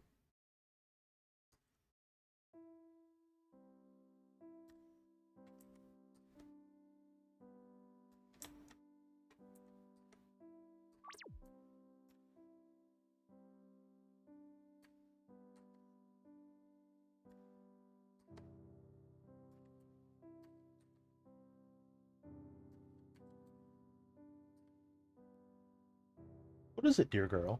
Can't sleep? Yeah. I'll make tea. Which one would you like? There's oolong, honeybush, jasmine green, rhubush, good morning tea, gunpowder green, Earl Grey, Lady Grey, Christmas mix, Japanese lime. Japanese lime will do. Alright. I'll add a spoon of honey to it. Sorry for interrupting your duties. Hey, no mind. Unfortunately, inspiration often comes at night, rendering me completely unable to sleep in peace. I see. So, what is it that troubles you? If it's anger you need to take out, the piano room is always open. I don't think mashing chords in the middle of the night would help this time. Then was it? I guess I'm just tired. I went to rest for a while. But whenever I close my eyes, the slumbering god haunts my dreams. And when I wake up, new troubles only keep piling up. I see. Why don't you spend more time in the dressing room?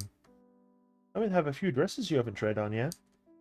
I'm short on feedback, especially since Felix refuses to help lately. You see, he has a slender build, and you've been so busy at school lately. I got it.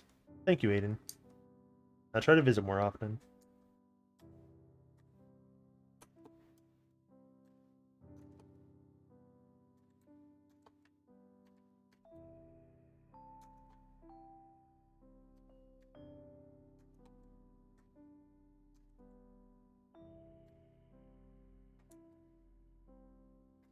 Felix is feeding his Venus flytrap with a forceps.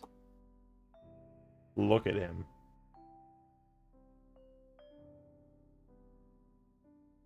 He loves that thing. A box full of dehydrated bloodworms is standing on the table. His usual frowning expression is absent. Come on, seal your mouth. Here comes the food. After a moment, he notices my presence in the room. Can't sleep? Mm-hmm. I sit beside Felix. The flytrap, now closed, seems to be enjoying its meal. I can make you peppermint tea if you want me to. No need, it's okay. Say, do you still remember the time we went to the Oracle's world? Felix doesn't look in my direction. There's no way I'd forget, right? And the thing that happened in the end? What did it look like to you? Felix hesitates for a moment. It looked like you melted into biomass right in front of me. What did it look like to you, then? It was like holding hands with a beautiful girl. Messed up, right? My whole head is messed up.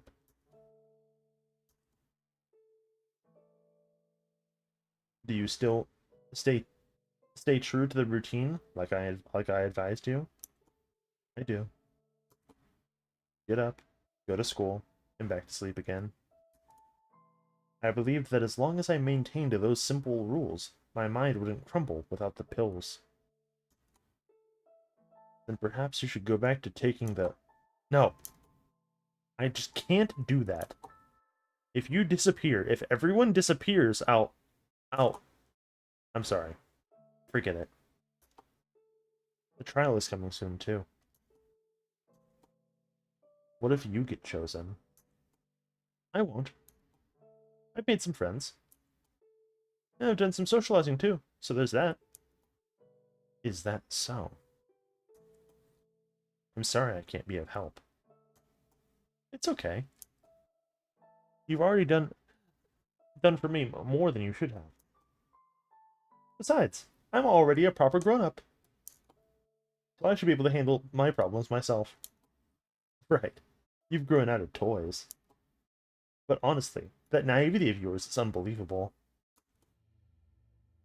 Suddenly, the atmosphere in the room changes.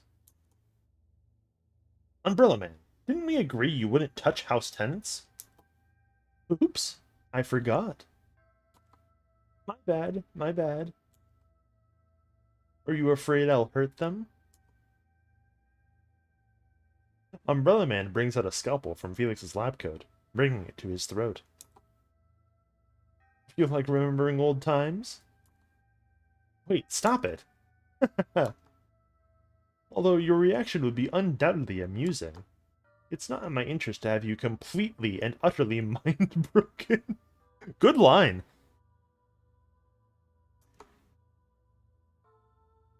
Umbrella Man doesn't put the scalpel away, still playing with it in his hands. Why did you come, Umbrella Man? No specific reason. How's your new friend doing? Not so well. I've hurt him. I see. Umbrella Man laughs in Felix's voice. It sends shivers down my spine. Anyhow, I came to give you a friendly advice. I want you to choose wisely during the trial. If you do, who knows? Perhaps you can save a life. That's all I can say. Bye-bye. The next moment, Umbrella Man is gone. You look like you've seen a ghost. It's nothing. I should really go to sleep. Thank you for talking to me. Good night, Felix. Good night, Charlotte.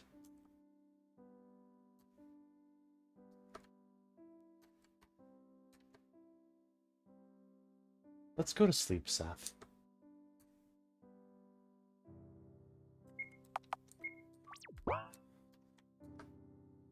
Good night, Seth.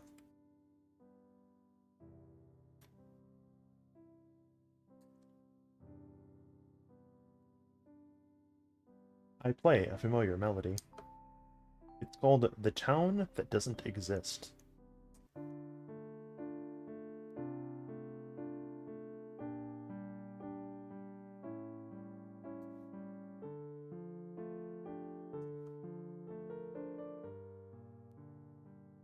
Ray closes a memory book he is reading when he sees me. Long time no see, Miss Wiltshire. Look, don't make such a sour face. I want to make up with you. I've been doing some cleaning lately. If I can't be of help in the real world, I figured I'd help clean up your mind, at the very least. Look, hasn't it become less foggy? I suppose so. Ray beams with excitement. Right? But why would you do that? I never asked for this. You see, I read in your memory journals that you were lamenting the fact that your mind had become foggy over the years. And I figured it was in my power to aid you. You might not notice the changes immediately, but they will soon take place. I see. Ray lightly embraces me, nuzzling against my hair. Don't worry about a thing, Miss Wiltshire. You will soon see that this world is not worth staying in. Sweet dreams, Princess. Day 31.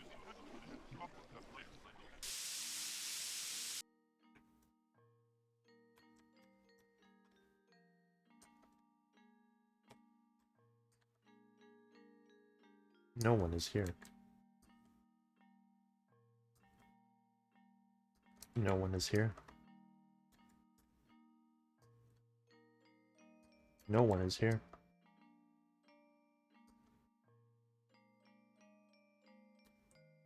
Extremely suspicious that it doesn't say no one is here in the bathroom. No one is here.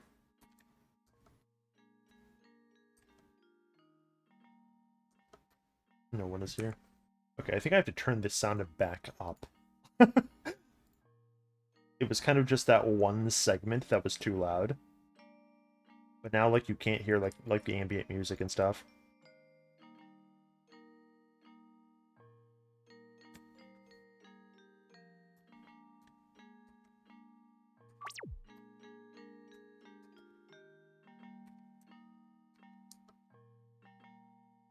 No one is here.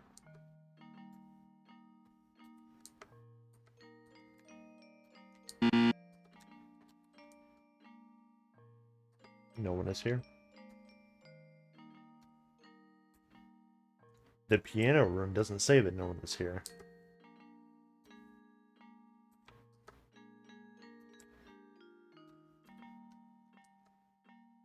It's faster to use the Omnicube. Man, they really have you go through, like, the walk to school? Like, the one time? For the purposes of the plot, and then, like, they never, like, let you do that ever again.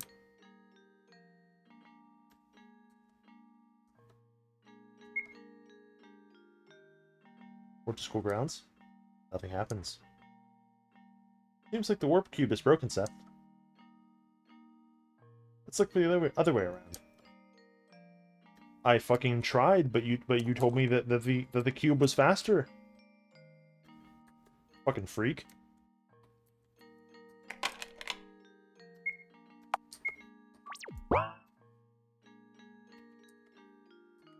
They're disturbing the neighbors. The door we need is the last one. We're closed for maintenance.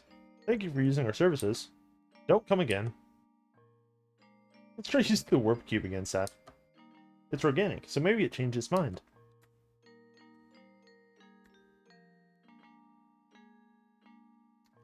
You kind of see what I mean about how, like, Chapter 2 of Hello Charlotte has, like, this big emphasis on, like, just, like, wasting your time, like, menially.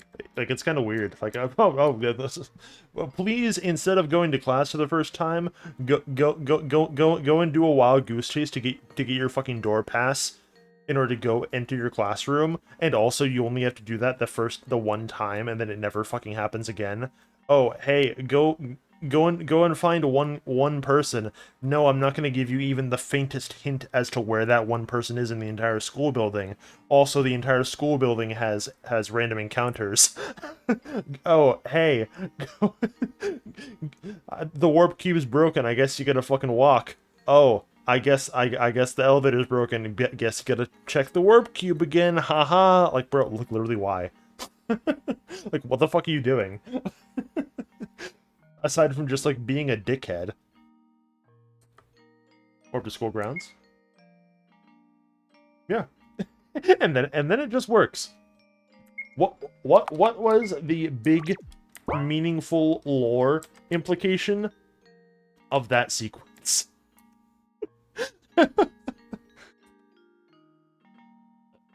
Aside from you extending the playtime by like 15 seconds. See and Wiltshire held hands. That's not true. I refuse to take his hand, actually. For this lesson, you should organize into groups of 3. Henry's sitting too far away. You probably already found someone to work with. Seth, find us a group. Find a group. We already have enough people. Sorry.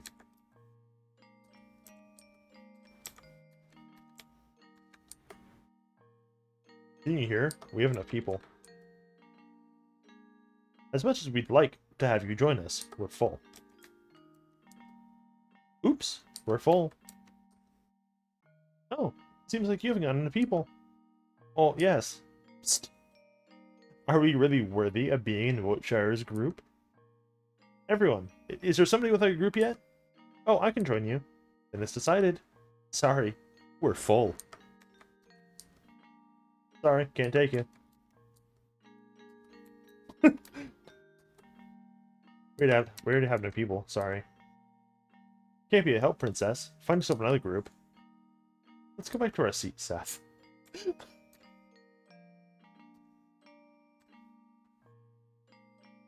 Miss Wiltshire. Will you be working alone? Yeah. Excuse me, I'll work with Wiltshire.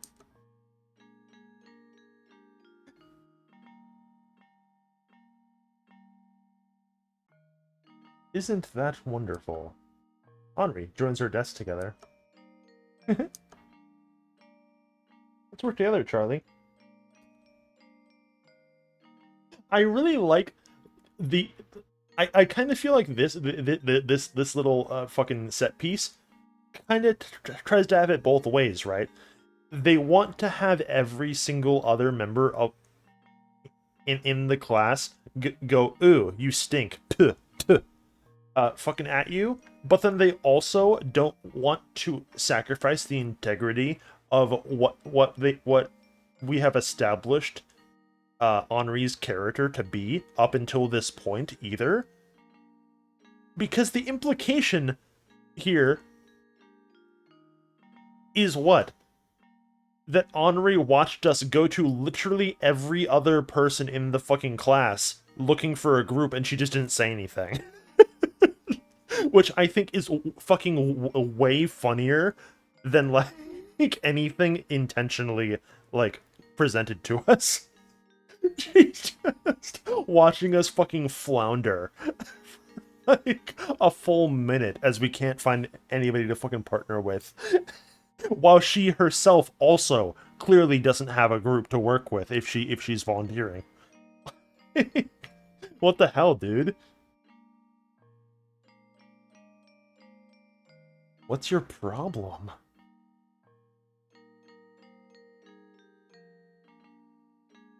Right. Well then. Let's start our lesson. Henry is so hungry. Yeah, like I feel like that sort of maybe would have been better if it was just like, okay, Henri is perhaps mad at us, so she did find a group. If they just didn't include the, oh, I'll volunteer to hang out with you, Charlie, like it would be fine. But like, but as soon as you do that, it's like it's a little strange. I think I could have guessed. Buy us something, okay? I'll be waiting on the rooftop, just like usual. Yeah, just like usual, because you haven't fucking shown up to the rooftop to hang out with her once.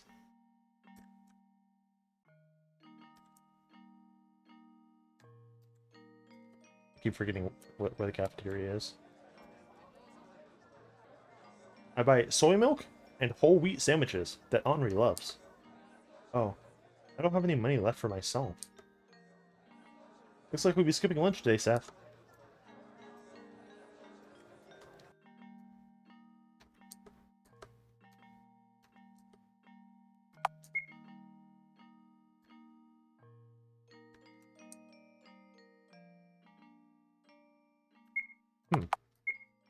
The entire color palette of the rooftop has shifted.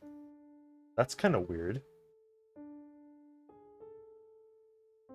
Before I do this, actually, I'm gonna refill my drinks. I'm fucking completely out.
Okay.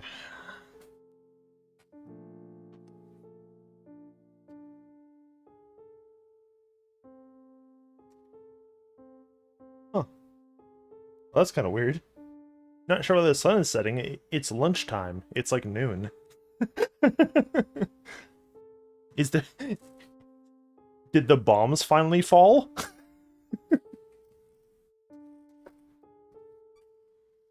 Is that a thermonuclear blast on the horizon I see? Like, what's going on here?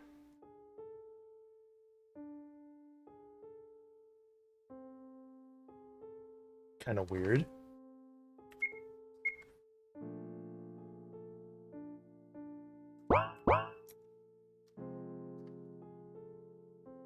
Henri chews on the bread that I brought her.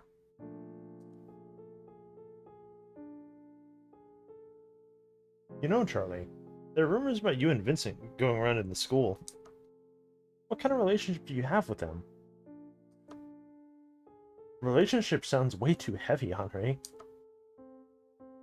I'm not sure he wants to talk to me about after what happened. Also, who the fuck is Vincent? After what happened? It can't be. It's just as I thought.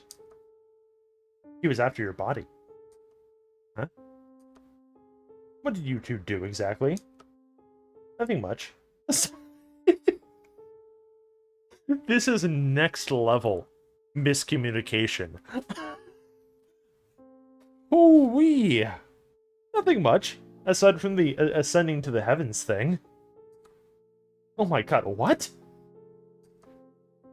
That bastard. Yeah. Why would you even say that? Like, that goes beyond, like, normal miscommunication, right? That, like, that... like, no human being would communicate that to another human being. That is purely like, okay, the author in charge of writing this fucking sequence is just, oh man, I'm gonna be a fucking dickhead. You didn't do anything bad, Henri. There's no reason to... Shut up. You might be a little dense in the head, but let me tell you. Boys who act all mysterious only want to use you. You may hide it however long you want, but I know you're quite well endowed. Wasn't it a C cup? I cover Henri's mouth with my hands. Stop it.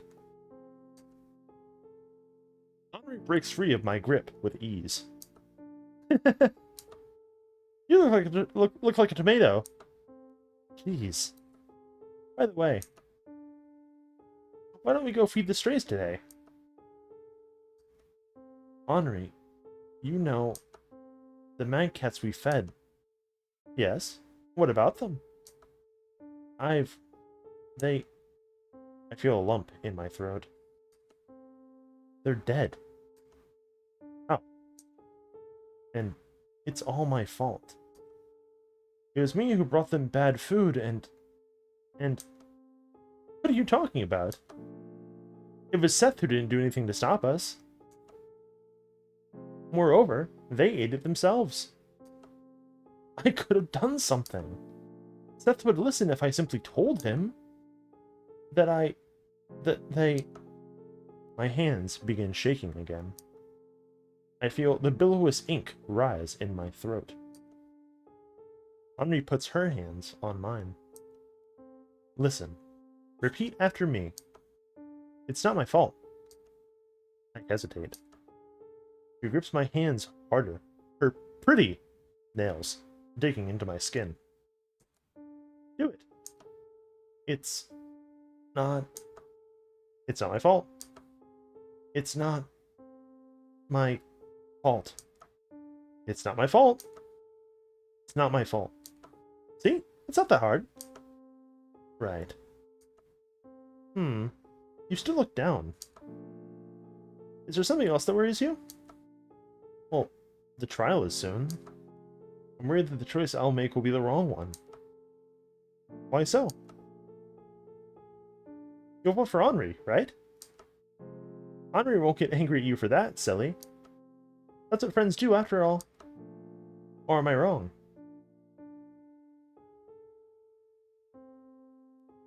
I'll vote for you, sure. I'll vote for you, Henri. As I thought. Of course you will.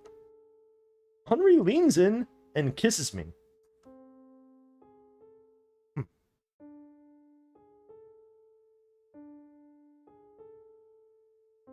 Kind of weird, bro. I'm straight. I freeze in place. Now that's my Charlie. You should stop filling your empty head with useless things already. All you have to do is stay by my side. I'll make your troubles disappear. All of them. The school bell rings. Go back to class. Henri will join you later. Okay. Until later then. Bye-bye. As I went back, I wondered if Henri was always this forceful. Instead of feeling happy after our lunch together like usual, I felt incredibly humiliated. Okay, hold on. Here.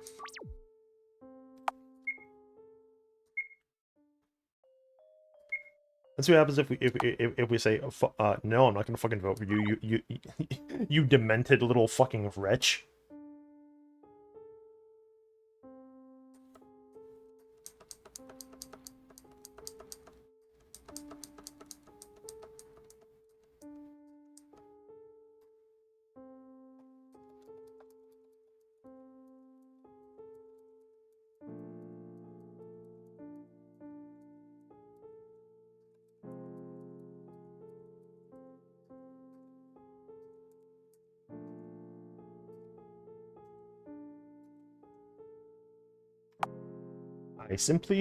What if I simply don't vote?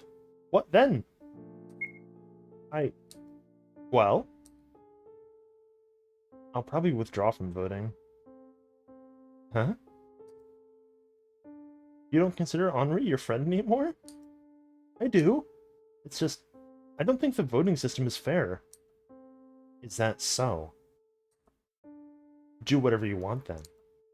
Henri doesn't care.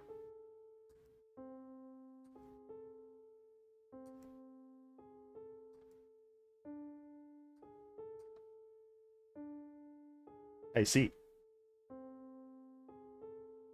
Imagine not getting the Yuri scene. Couldn't be me. There's something on my desk. There's something I want to tell you. Come to the rooftop after classes. See. I wonder what happened. The class passes quickly. Check the rooftop.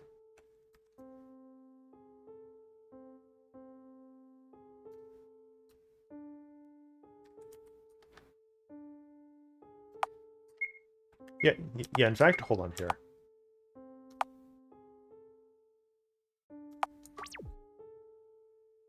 Well, never mind. Whatever. This isn't like a real VN, like, it doesn't branch, like, to that degree. I was trying to do the fucking opposite.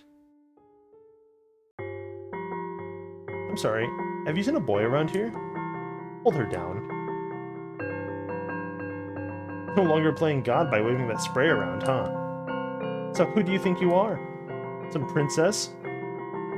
That's not how you spell royalty. There's no I in it. Royalty? Rapunzel, maybe? Isn't her hair too long by school norms? Hey, why don't we help our dear schoolmate out? Wait, what is this about? One of the girls brings out scissors. The other two hold me down, making me unable to move. Snip, snap. A lock of hair falls down. Be quiet about it, okay? We might accidentally cut more than just your hair. Please, don't cut it. Look, she thinks we'd listen if she asked. It'd be such a pity if our little princess got bald all of a sudden, right? Snip, snap. Snip, snap. Snip, snap. Snip, snap. As new locks of hair fall down, I feel myself incredibly humiliated. That seems to be the theme of coming up on the rooftop, huh? What am I being punished for? Why does it feel so humiliating? Was everyone always like this? A familiar figure stands before me. Shouldn't you call for help, Miss Wiltshire? I don't want to trouble anyone. Who was the one to teach you that? Was it your mother? Be a good girl. Good always wins in the end. If you'll be kind, others will be kind to you. Violence is bad. All your life, you've been manipulated by others. All because you care too much about opinions. Because you want to be loved by everyone. Really, really wish this didn't use, like, the normal socialization music, because this fucking sucks for reading dialogue. It is far too cacophonous.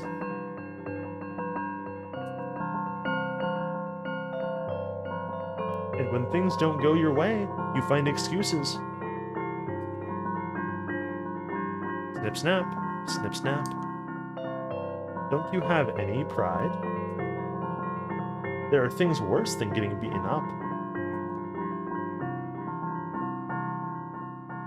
Going through such humiliation when all you have to do is take your hand, and everything that's unfair will perish. Take my hand. It doesn't matter if it's just me who will get hurt, Frey. No. We both know that's a cheap lie. In fact, you want someone to save you. Very much so, but dare not ask of it. Because you deem yourself unworthy. No response, huh? Frey sighs. So, where are your so-called friends when you need them the most? Friends can't always be there for me. Is that so? Just so you know, even if your friends abandon you, even if your mother abandons you, even if the whole world abandons you, I will always be by your side. Please keep that in mind. Snip, snap. Snip, snap. She's gotten silent. Oh? Our princess seems to have learned manners. Hey, is she even alive? Beats me. Somebody's coming. What if it's teacher? Run, quick! They leave me lying among the remnants of my once long hair. There's a taste of ink in my mouth. I feel ill. Footsteps. More footsteps. The ones who hover above me are all familiar faces. The very next moment, my head hits the concrete. Before everything goes black, I hear voices. Man, how disgusting. Hey, stop it. She might still be conscious. Who cares? Just get her out of here.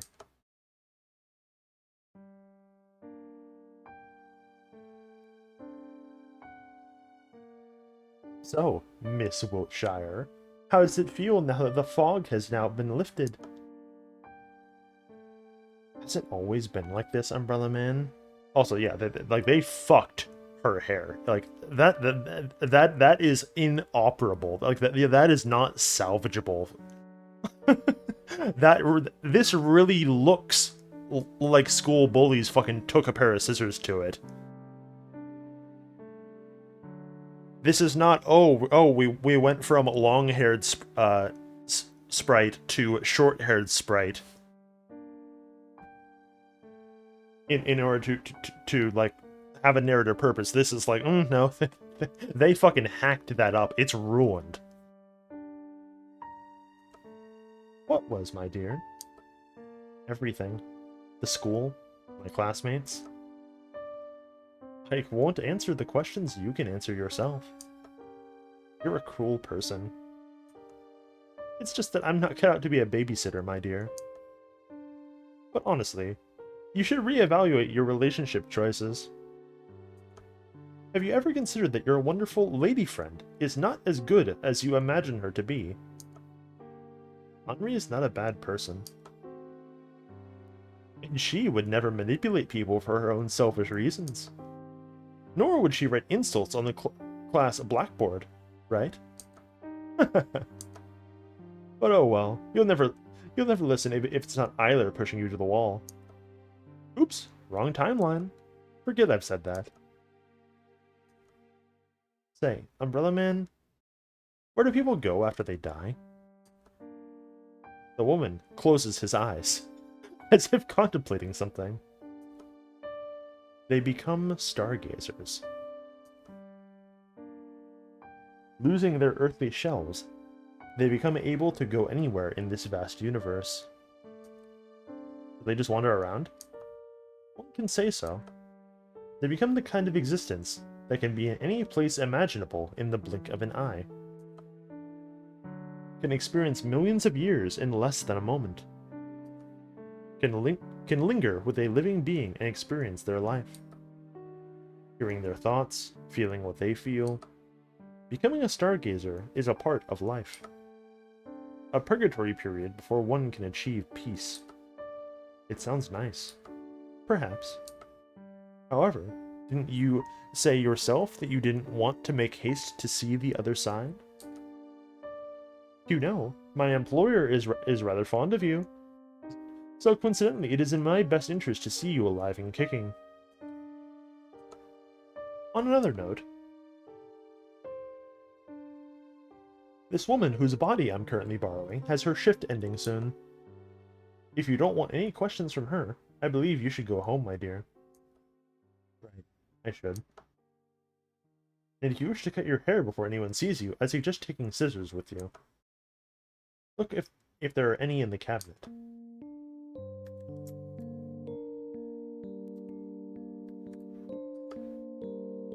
There's a pair of scissors in the cabinet. Take them? I take the scissors. Let's go home, Seth. Let's go to the bathroom, Seth. I can't let anyone see me like this.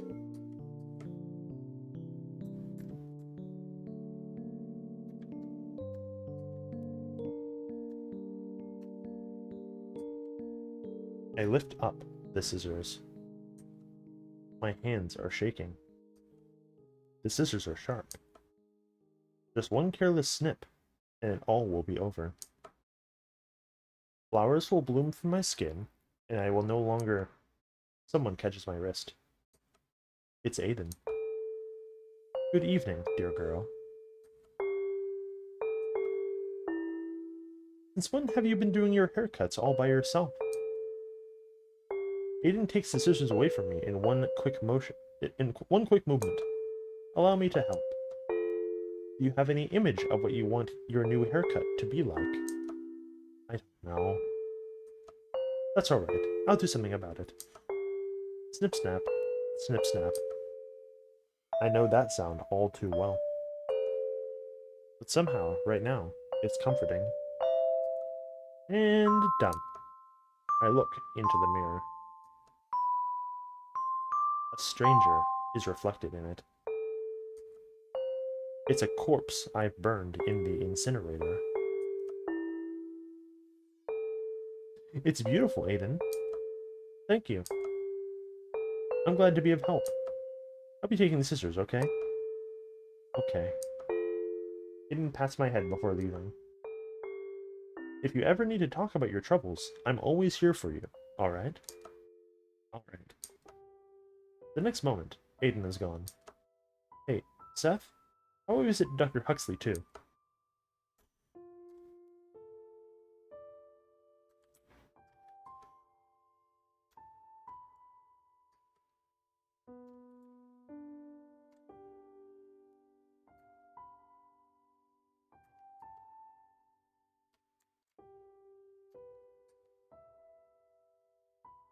Huxley is attaching a limb to the body with duct tape. Perfect. Good evening, Dr. Huxley. Hello, little one. Is there anything you would like to ask? Yes, there's something that's been troubling me for a while. Oh? A chronic illness? Deadly disease, I presume. Yeah, something like that. I've been vomiting a lot of ink since the Oracle awakened. I don't know where they came from, but it doesn't look like normal ink. If it was, your intestines would be full of ulcers by now, or worse. Let's have a look. So, did you find anything, Dr. Exley? To my surprise, I haven't. I believe this illness is of a psychosomatic character, which means that the problem lies in your mind. I'm afraid I can't be of help in this case. After all, I'm a surgeon. If it's not something I can cut out, well, you know. I understand. Thank you, Dr. Huxley. I'm happy to be of help.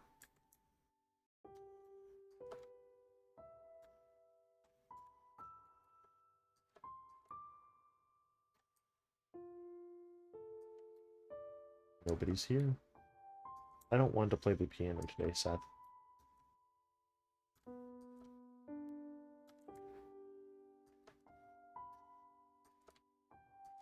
Let's go to sleep, Seth.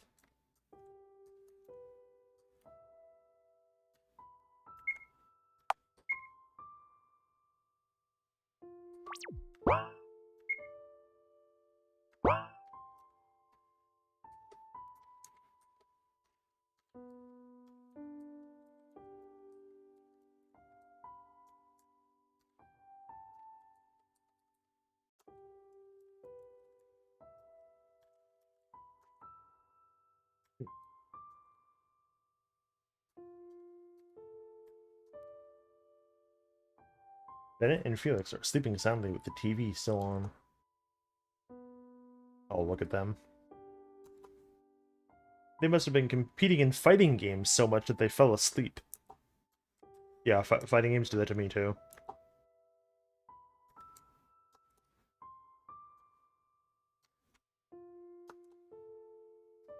It's super weird that, like, if you go into any other room, she says, hey, let's just go to sleep. But then I couldn't interact with the bed until we saw them asleep on the couch. Like, huh.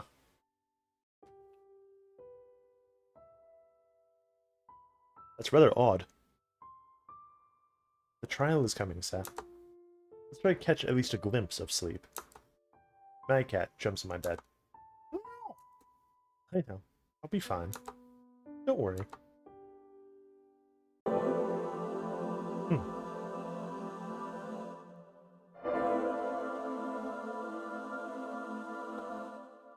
I hear the sound of pages flipping. Oh, you're awake, Miss Wiltshire. Where am I? Your mind, of course. Where else can you be?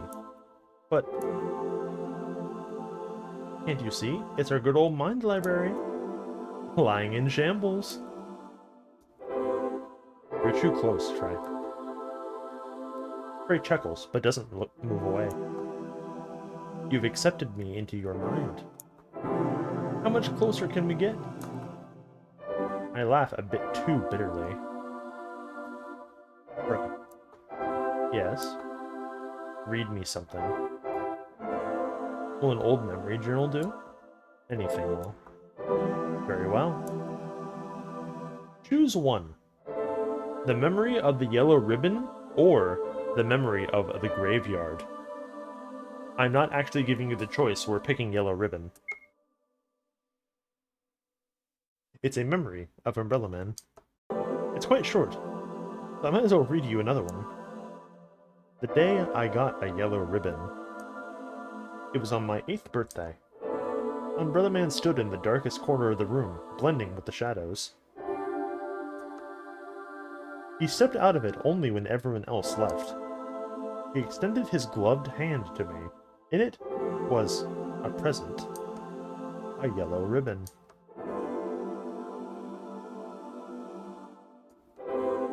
For your birthday present, I bought this ribbon. We are born colorless, he said, tying it around my collar. It is the people we meet who give us color. Wear it as a memento of our alliance, will you? Memory end. As I promised, here's another one. You've already seen a fragment of it, though. A memory of my first dress. Back in the day, I had a slightly short haircut and dressed it in a way that one wouldn't call girly. When Aiden awoke after Huxley's treatment, he was Krampus no more. He took up a number of new hobbies, cooking, cleaning, drawing, sewing among that. He took particular interest in making dresses and invited me to try one on. It's wonderful, I complimented him wholeheartedly. I don't think I'm cut out for dresses, Aiden. Why so, he asked, genuinely curious. What I see before me is a fair young lady. You should let your hair grow, he added, smiling. You'll make a wonderful lady when you grow up. Memory end.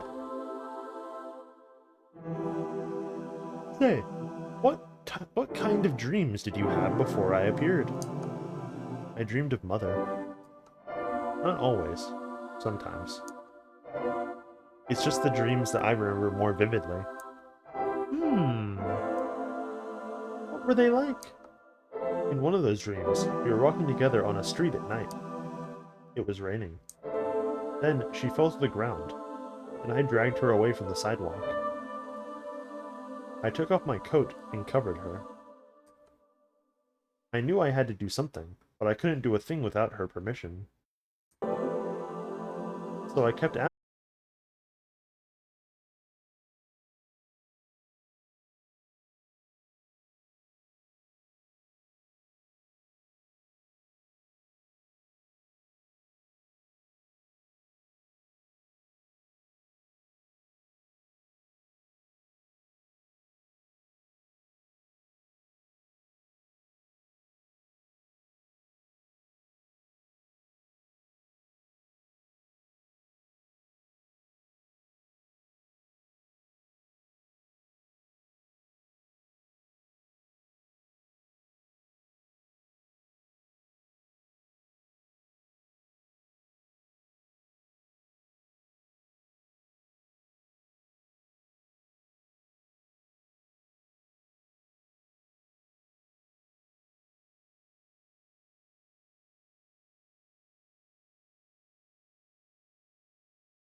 Okay.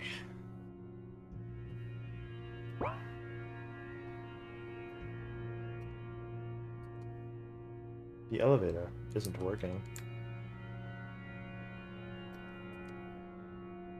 The smile room. A proven place to make the troublemaker quiet. The trial. Everyone can be fixed. It'll be okay.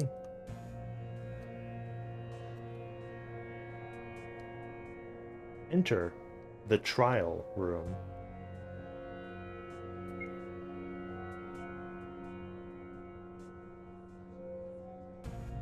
Dear students, you're welcome to the annual school trial. Please bring out your mobile phones.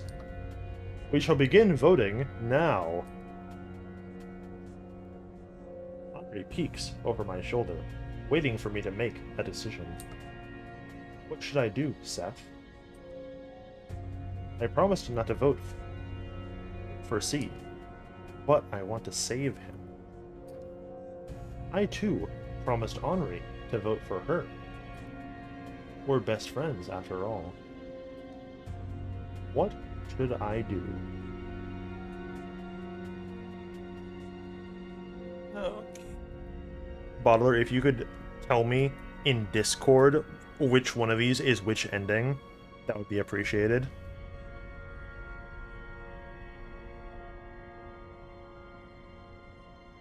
So that I can do these in proper order.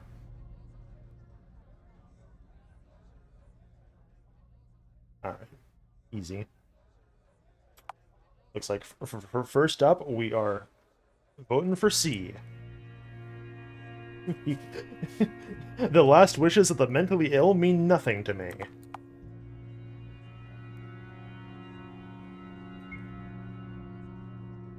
It's decided. I choose C's name from the list. Henri looks at me in shock and disbelief.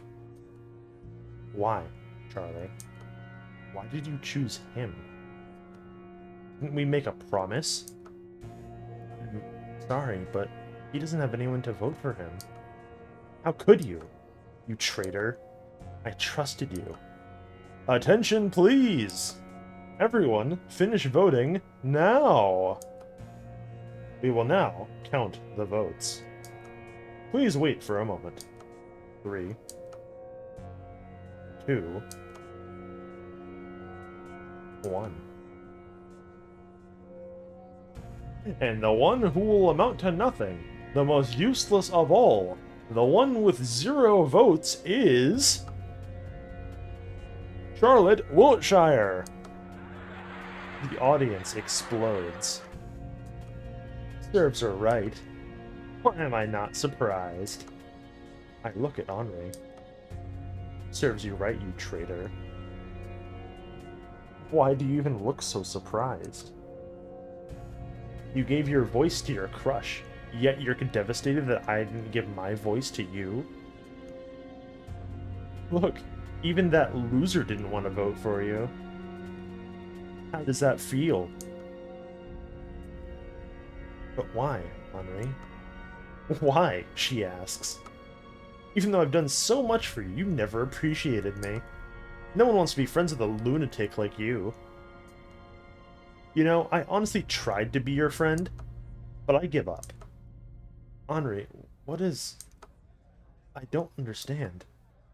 It's me who doesn't understand you no matter how hard I try. You know, I'm tired of playing along. When will you get tired of lying? But I never really lied to you. I just wanted to... Do you really think puppeteers and aliens and all that bullshit exists? You honestly believed your classmate was a god. You really are a perfect match for each other. Magcats, oracles, Pythias, observers, omnicubes, and whatever. You know, Henri, typically when someone says a bunch of wacky bullshit to you, you don't retain that information. You know what I mean? Huh.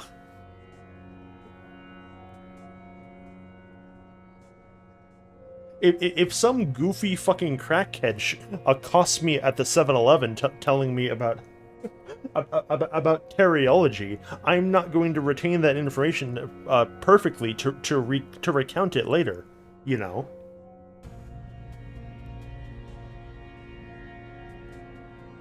Every day you kept coming up with a new lie.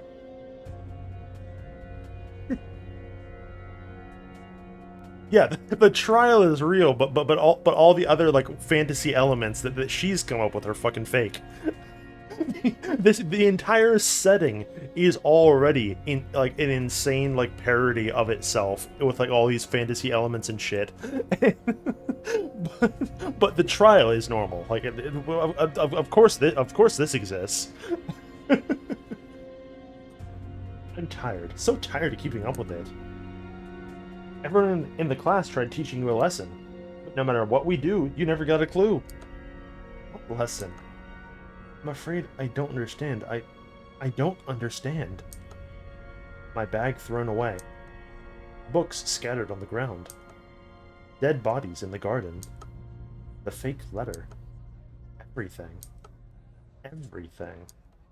Every single little thing.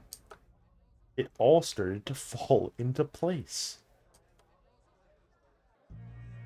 It seems she's so happy she can't believe her luck. Now, chatting with friends can wait. If you would be so kind, please proceed to the smile room. We're all awaiting your glorious transformation. Let's go, Seth. Everyone's waiting. I look at Henri for the last time. Go die. Henri doesn't care anymore. Henri, you're crying.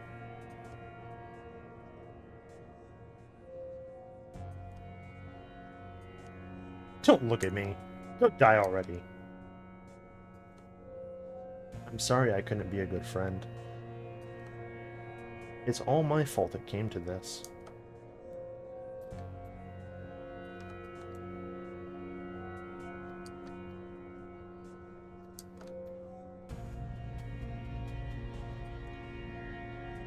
I wanted to be a better friend, Henri.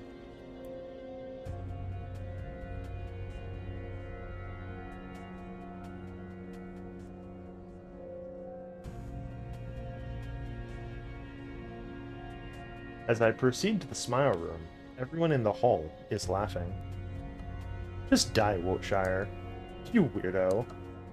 About time you got your brains fixed. I pass by, see.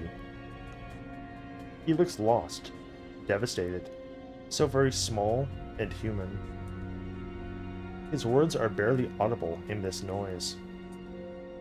I'm sorry. I give him my widest smile. So glad, C. I'm so glad I'll be the one to save you. He looks at me in shock. The guards push me further, and the next moment he disappears in the raging crowd. It must be the last time we see each other, I think to myself. You know, C, when we first met, I saw myself in you. It's sad I won't be here to hear more of your stories. I was really fond of them. I wonder if we'll meet again somewhere. Are these real? No.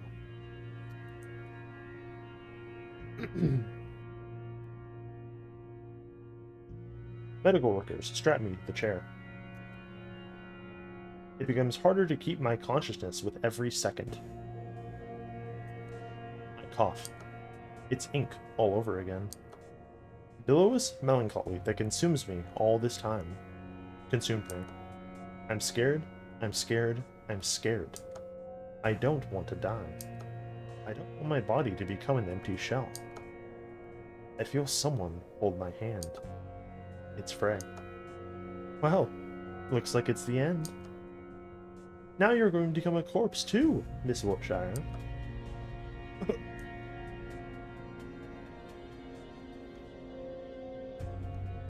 Frey, I've been a walking corpse for a long time.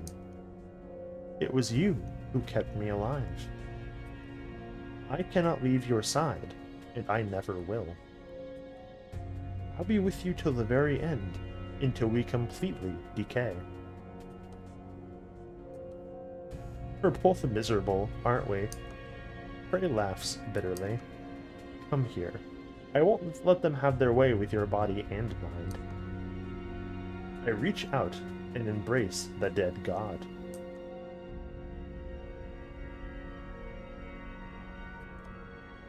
The former oracle melts into my arms, becoming a mess of organs and broken machinery, meaningless, useless parts.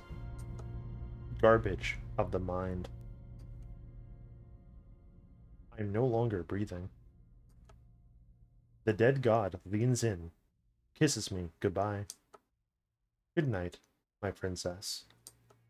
Now we can finally rest.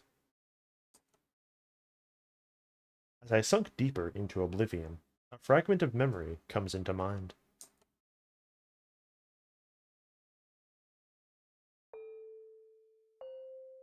The Ink Princess wasn't kept in paper prison for long. The Paper Princess befriended the Ink Princess, and they became dearest of friends. Thus, the Ink Princess became the happiest person in the world. That is my ending for this story. Isn't it too cliché? How about Paper Princess dying from intoxication after touching the Ink Princess? Or Paper Princess using Ink Princess for ink production until it drains her completely? That's even more cliché. Then what do you suggest? A sugar-coated fantasy? Not every story has to have a cruel ending. I want Ink Princess to be happy. Even if she's the plague itself, a parasite, even so. Even if she doesn't deserve it, even so. It's not her fault she was born this way. That's just how she is.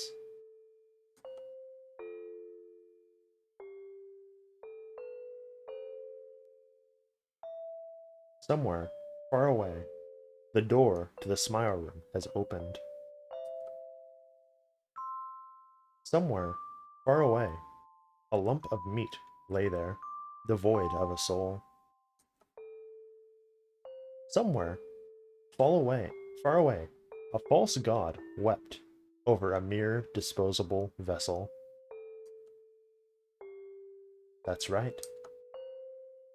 In the embrace of a dead god, I'll eternally rest among stars. Rejoice, Seth. This is my happy ending.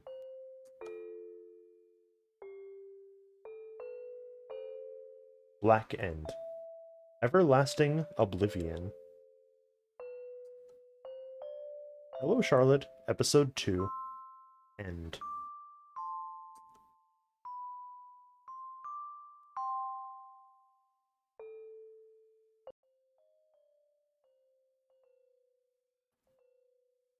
That was normal.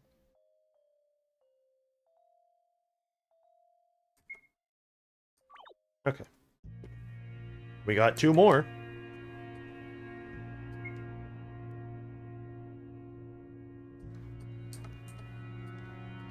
As much as I would love to, I'm not reading the teacher's voice and the funny voice every single time.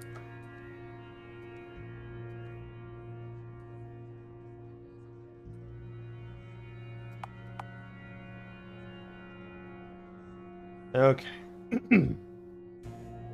Vote for Henri. We did promise, after all. I hope your decision is the right one, Seth. This way, I'll fulfill my promises to both C and Henri. I give my vote to Henri.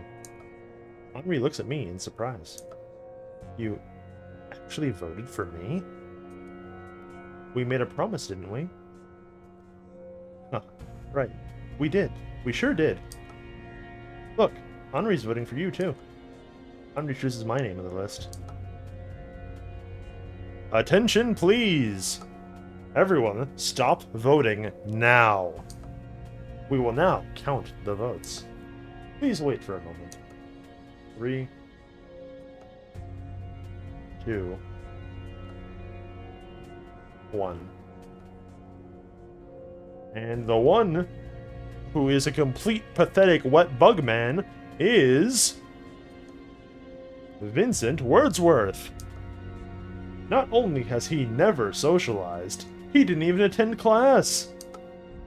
That's a lie. He lost all points because he ran away from the house.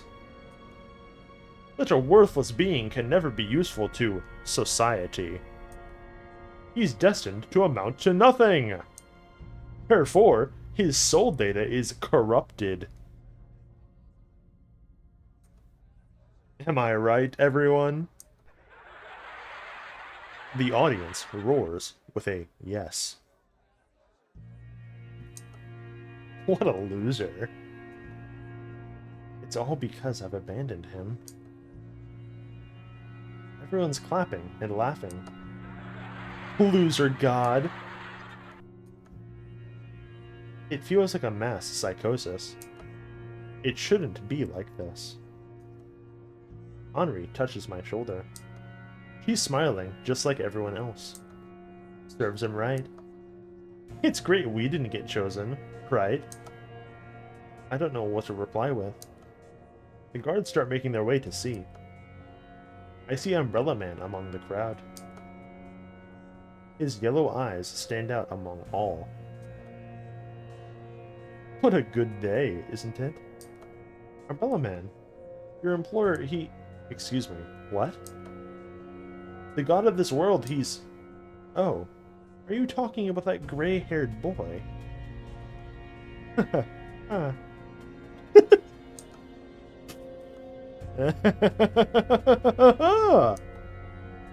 Oh god, my stomach hurts from laughter. I expected nothing less from you, to be honest. Unfortunately, that boy is a perfectly human being. Not special in any kind of way. Come on, take a good look at him. I call out to see. Vincent! He hears my voice and turns around. I stare at him. What stares back at me?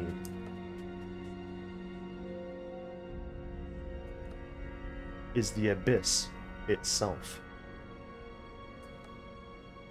Then, for a brief moment, I finally see his face.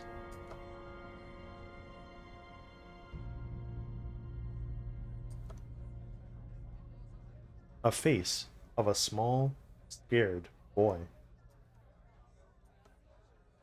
He disappears behind the doors. I feel my feet move forward on their own. Where are you going? I have to save him. Are you insane?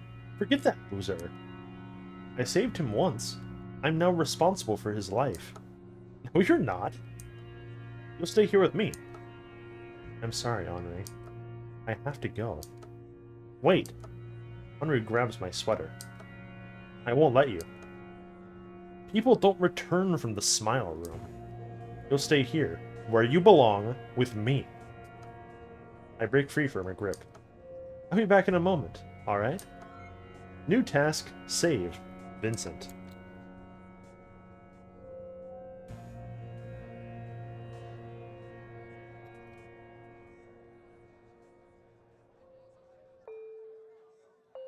You're not a loser god, see? I think you're wonderful. You're wonderful exactly because you're flawed. Because it makes you so very human. We're flawed. We're born to make errors. We hurt each other because we're essentially egotistic. That's why I want to know you better.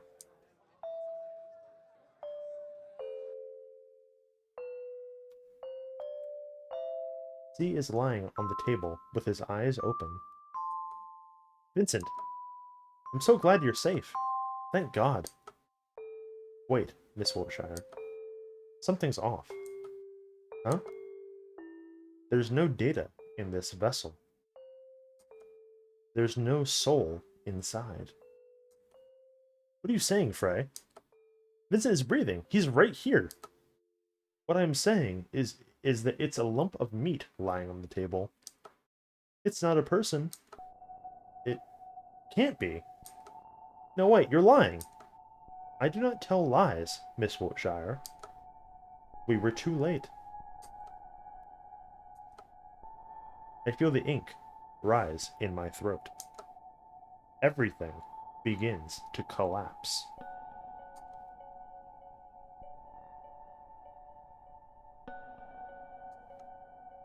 It's not fair. Not fair. Not fair. Not fair. Why did it come to this? Such a ruthless world. Such a cruel world. Such a world shouldn't exist at all.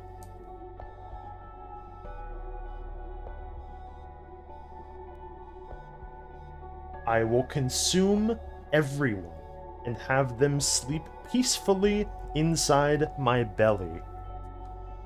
No one will ever hurt anyone, and no one will ever get hurt. Because no one will feel anything. Humanity will ascend to a new level and evolve into something greater.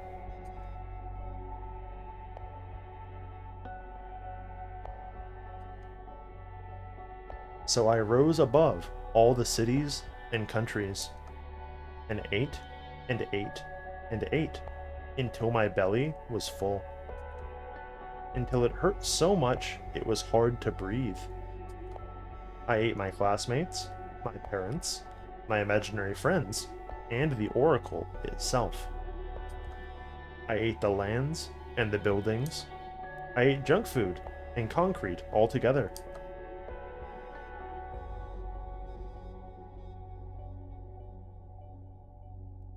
Everyone was gone, and my body eventually collapsed from the burden of consuming everything in sight.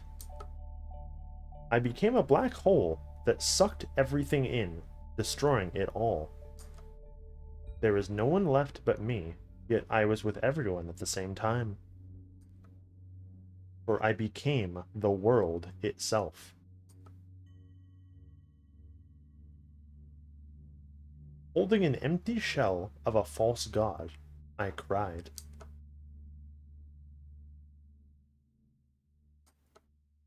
Liar, you liar. Vincent, you liar. You said your earthly shell would wither and you'd become a god again. Yet no matter where I look, I can't find you.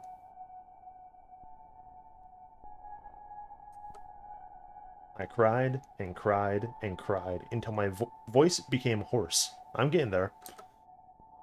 I'm sorry, everyone. I couldn't save anyone or anything. I'm sorry, Henri. You protected me. You got angry in my place. Yet I thought only about myself. I'm sorry, Vincent. All this time I wanted to be saved myself. So I sought salvation in you. I wanted you to become my hero. But it doesn't matter now. Oh, that's too tragic. Don't you think, my dear? You? Hello there. You're still alive? My dear, that's a harsh way to put it. Of course I am. The world that you've consumed is like a particle in the vast universe. Then why are you here? I've come on my own accord. I clutch Vincent's body close to mine. Easy, easy. I'm not here to take him away. Instead, I brought you something. Umbrella Man brings out an item he was carrying. It's a box. What is it? What does it look like to you? A soul cube. Then a cube it shall become. It's a copy of this boy's soul. It was rather hard to get. I'm afraid the original was destroyed, though. Souls have backup copies? Well, of course. Data backup is essential. You must have thought you were able to... You must have thought you were able to go back in time. When in reality, your soul cube copy was loaded into a new body every time you died. I've never thought it was like this. Although you cannot bring this boy back to life, with a soul cube, he won't vanish from this world completely. No matter what, I couldn't save him in the end. You can still save his soul. If you open the cube, you'll release his soul data. He will become a stargazer and pass the purgatory stage. Who knows? Maybe he'll want to stay with you afterwards. Anyhow, enough with idle talk. Charlotte Wiltshire, you've consumed the energy of an entire world and an oracle, and made it a part of you. You can convert the energy inside you to create life from zero. When it runs out, all you have to do is consume more. In short, you've become a god. A binge eater at that. That is a fact. If you don't mind, may I ask what you plan to do now? I'm tired, Umbrella Man. I want to rest. Is that all? You now have the power to consume worlds. I never asked for it. Then, do you plan to leave this domain? I will remain here. I don't want to eat anymore, Umbrella Man. Oh well.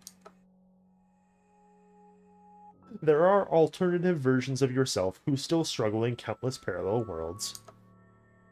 So are people you care about. Will you abandon them too? No. I want to look over them. I still want to protect everyone. Umbrella Man, you know everything in this world. You exist outside of time, in past, present, and future alike. Would you help me watch over my world while I rest? Right now it may seem hopeless, but perhaps there's a chance for a better ending. Is that an employment offer, Miss Wiltshire? Yes. I want to hire you. Would you accept? Ooh. My loyalty comes at the price, my dear. In return, you shall lose your name. The world will forget your human existence, and your name shall become an empty sound. Your alternative incarnations shall never learn about you, and your name will be erased from all soul archives. You will go by many names, but none of them will define you. For I will eat it.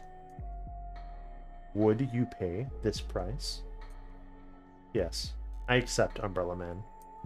So fast. You really don't value yourself at all. A contract between a name eater and a world eater. How thrilling. I suppose hiding my true nature is meaningless now. After all, it was you who invented the concept of observers and puppeteers alike. Such things as episodes with me talking to your puppeteer were nothing more than visions of a delusional grade schooler. I laughed a little. It sounds a little hysterical. Have I said something funny, my dear? No, it's just... You've always said that your employer cared about my well-being. Now that I've realized who that was all along, I couldn't help myself. Oh, the irony, am I right? The moment you hired me was destined to happen all along. By the way, Umbrella Man. That's how I called you since I was a child, right? Why, yes. I've grown accustomed to this distasteful nickname. Do you have a real name? I go by many names. People give them to me themselves. For example, you can call me Charles. The man laughs, mischievously. I laugh with him. Now then, I shall give you some privacy. You still have things to do before your slumber, don't you? Just like that, Charles. disappears. I look at the soul cube in my hands. It's small and gray, fragile. I smile to myself. You know, Vincent, I never noticed how fragile you were. You feared germs, the people, and human life itself. So you decided you didn't belong to this world. I wonder how it felt all that time. I was so fascinated with you that it made me ignorant. Although ignorance is a trait we share. It's time to let you go. I open the soul cube. Its contents disappear. See you later, Vincent.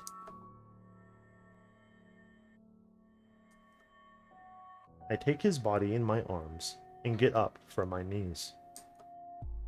Everyone, Magcat, Felix, Aiden, Bennett, Florence, and Huxley, and many, many more. Really weird that Florence gets a name mention here, by the way. That's kind of odd.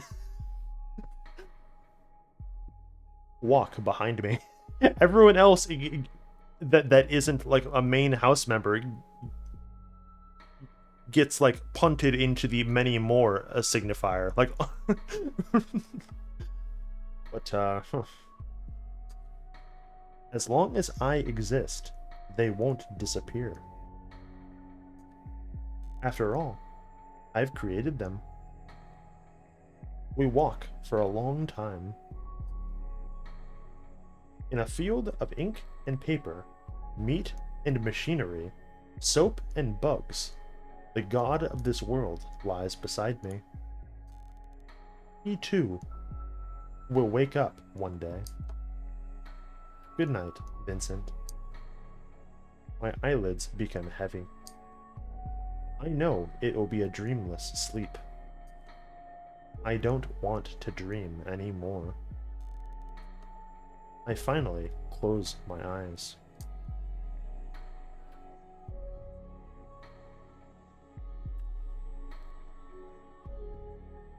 Rejoice, Seth, faithful friend of mine. I became the god of my dollhouse world and will observe its people till the end of time. Charles will eat my name and will watch over me in every single timeline that exists. The world will forget my existence, but you won't. And that's the only thing that's important. Gray Ant. Eternal rest for God.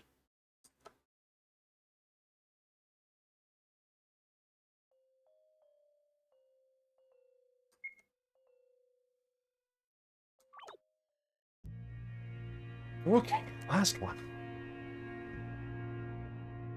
These endings got more dialogue in them than, like, the whole stretches of these fucking days, huh?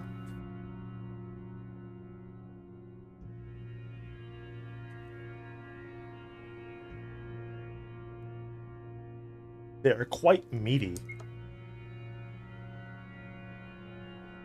Okay.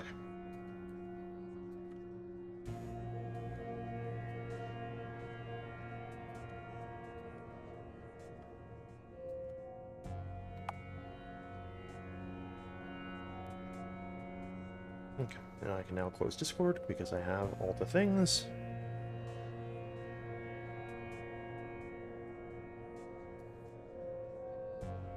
We withdraw from the voting. It's decided. I'll withdraw. Henri looks at me. So you really didn't choose anyone in the end. It's not true, Henri. I chose everyone. I don't want someone to suffer because of my choice. Sometimes not making a decision is the best decision, huh? What a dumb choice, really. Nothing less to expect of the school's infamous oddball. Henri, are you... Attention! Everyone finish your voting!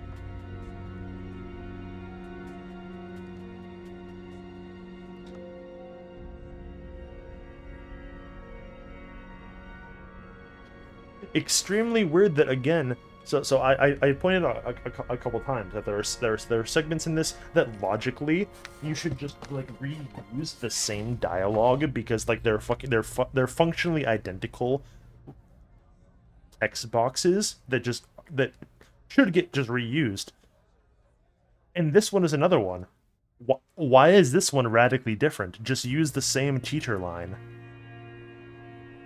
And the one with 0 votes, the garbage of society this year. Like this is even like a slight variation. This is like a completely new like description for whoever doesn't get any votes.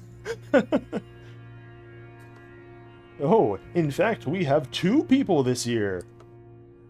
Vincent Wordsworth and Charlotte Wiltshire. Rejoice, you both. The guards will escort you to the Smile Room. Everyone around is clapping and yelling. It feels like mass psychosis. Good riddance. Finally. You deserve each other. I look at Henri. Serves you right. Honestly, just go die. For the sake of everyone. Henri. What? Please don't cry.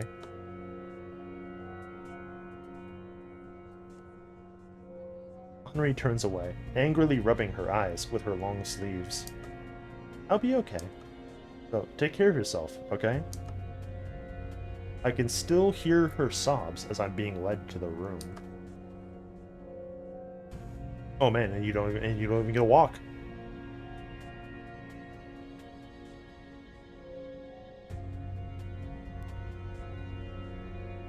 The operation will take no more than a few minutes. Stay still.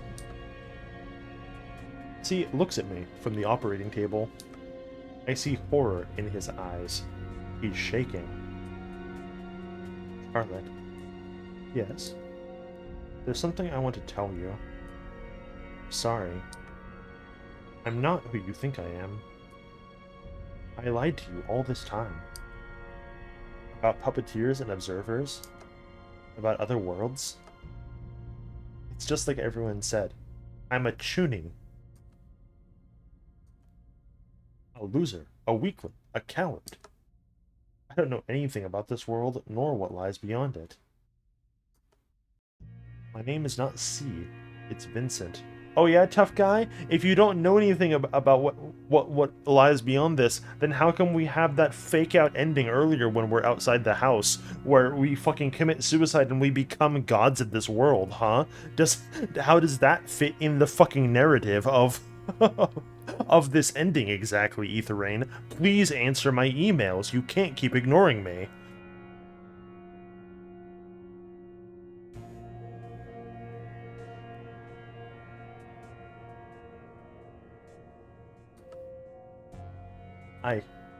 I know who you are, Vincent. You're no loser god. I think you're wonderful. Is it is it a delusion if it's exclusively post-death? I think once you die, you're no longer mentally ill, right? One way to find out, I guess. I want to reach out to him, but there's no strength in my body. My eyelids become incredibly heavy. I'm scared.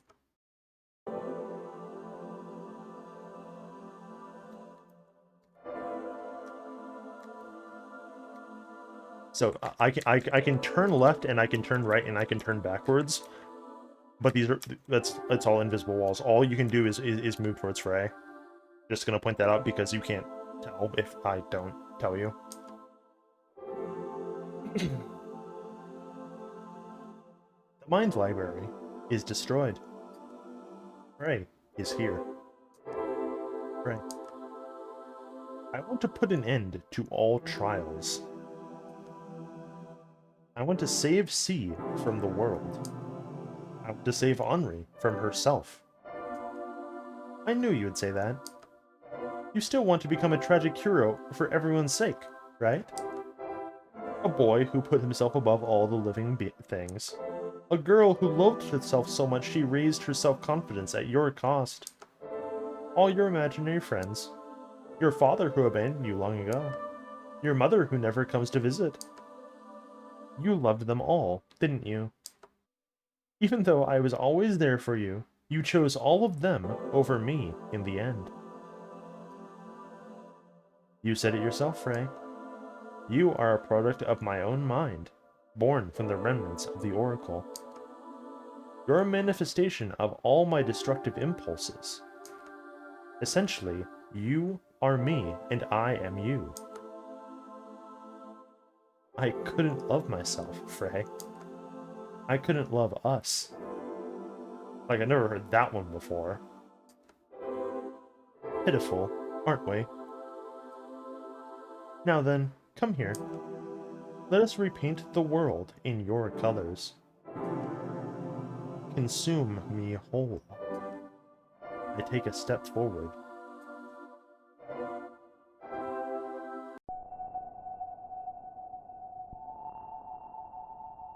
When I wake up, it's quiet.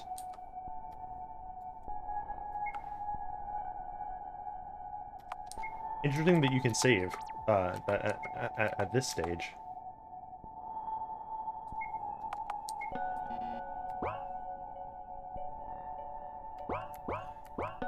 And that we have the scissors that Aiden explicitly took away from us yesterday. I guess when you're a god, anything is possible. Vincent is lying on the operation table.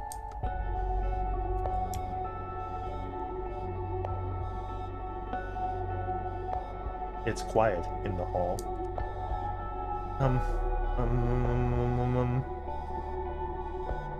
Why is it so quiet? Why is it so quiet? Why is it so quiet? Why is it so quiet? My words echo throughout the room with an orchestra of voices. The one saying them isn't just me. It's the whole school. The one who stands among them, among the crowd, is a man dressed in pitch black clothes. He's laughing. Well, well, what do we have here? Say, what wish did you make under a shooting star? An ear-deafening orchestra of voices follows. I wished for all the pitiful things to end. I wished for all pitiful, painful things to end. I wished for everyone's happiness. Just that. I see. What a foolish wish. However, it did come true, nevertheless. As long as human ego exists, people will always hurt each other. The only way to bring it to an end is to achieve ultimate control over each and every person. And voila, there you have it. You selfishly ate each and every ego in the world. Now, you're the only one left. Congratulations, my dear. You've become the oracle of this world. No way. Everyone is gone? Vincent? Henri too? Yes. Their bodies are now vessels for you. Not only did you consume their soul data, but also the spare copies of it. Unfortunately, they're now gone from this world. Say, Umbrella Man, can I ask you for one last favor? Yes, what is it? Can you kill me? All I do is keep hurting others. If I disappear, the world will surely be a happier place. Someone like you, who disregards life itself, wouldn't hesitate to do it. So please, somehow... Alright. I close my eyes. It's for the best this way. No one will get hurt because of me anymore. Instead of sharp pain, I suddenly feel warm. Why? You've done well, dear child. All this time, you didn't want to be alone, did you? Hey, listen well. I will grant your wish. Usually, it comes with a price, but my employer will have already paid in full by now. We will travel across the skies, and you will learn to control your power. Once you do, it is possible that you can build your world from scratch. Let's go stargazing, shall we? Umbrella Man reaches his hand to me. He looks just like my father from the old wedding photo. Is this really okay? For someone like me? Didn't I say it before? It's not about deserving. It's what was destined to happen. Umbrella Man covers me with his coat. So, how about it? I take Umbrella Man's hand. Are you sure? Because you were at least, like, 4 squares away from him. How do you reach all the way over there?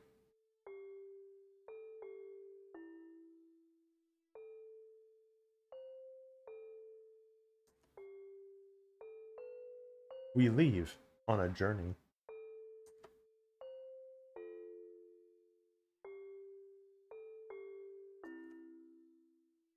I will travel across the seas and skies, wander among roots and ruins of civilizations, watch lives bloom and wither and be reborn again. Perhaps then I'll learn how to be kind. Perhaps then I'll learn how to be honest. Perhaps then I'll learn how not to hurt others. I want to become a better person, Seth. Thank you for everything you've done for me. You've been a great friend. Thank you for seeing my story through the end. Let's meet again one day.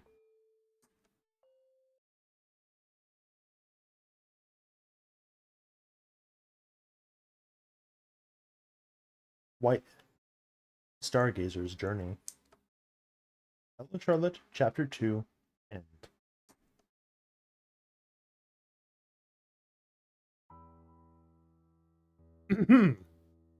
You thought it was over, you pathetic worm? You demented little fucking freak? Get a grip. So, it appears we have reached the end of the story. No matter what, Charlotte Wiltshire was doomed from the start. You see, my friend, you've committed a sin.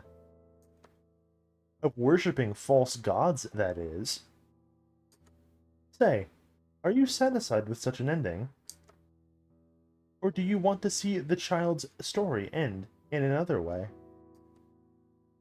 You know, I have the power to grant your wish. You may call me mercantile, but by this time you should have learned that nothing in this world comes without a price. Umbrella Man, we literally just saw you say that she didn't have to fucking pay the price like 2 seconds ago. I read that dialogue out loud, you fucking dickhead.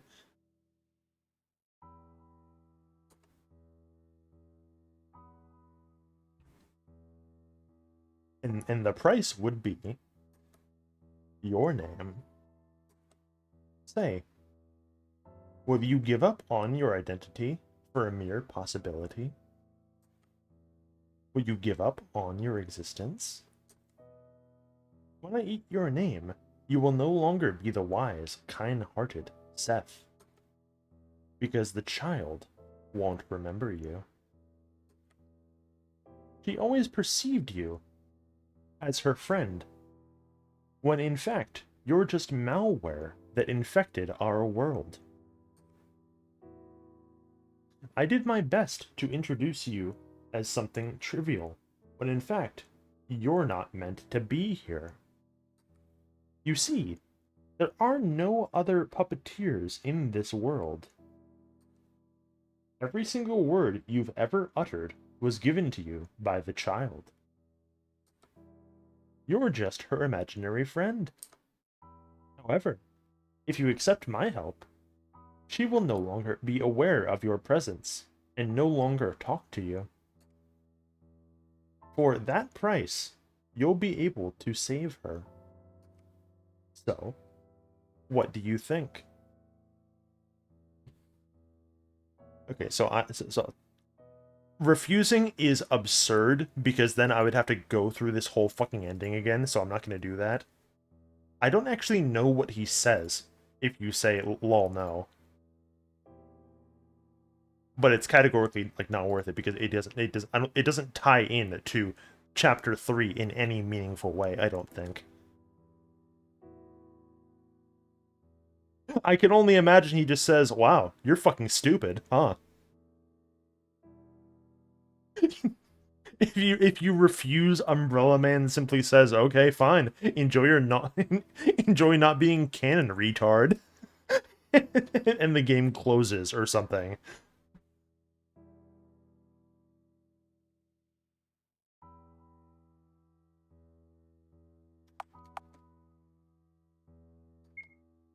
Well, isn't that wonderful? Come, stand under my umbrella. Figuratively, of course. Goodbye, Seth the Goody Two Shoes. Hello, Anonymous. I'll see you soon. Hello, Charlotte. Chapter 2. End.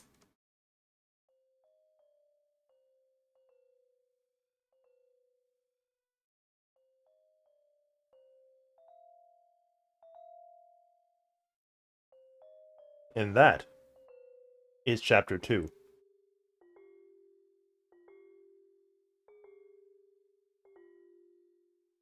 Whew.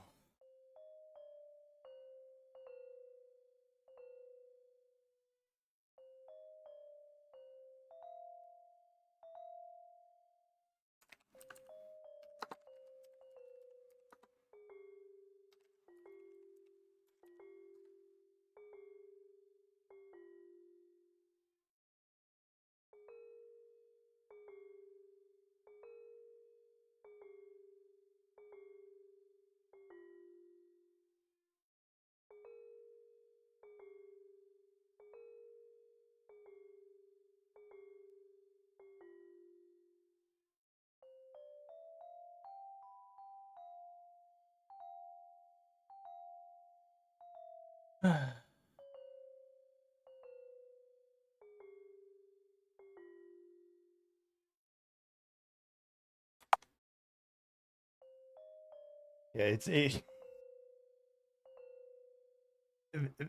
I definitely think that overall, episode 2 is still Kino. Just because there's something inherently special in my mind about, like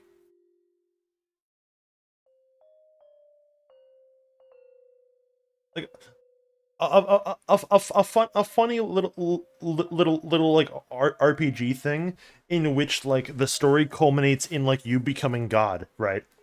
Is not super original. That's obviously been done before in other kinds of media, right?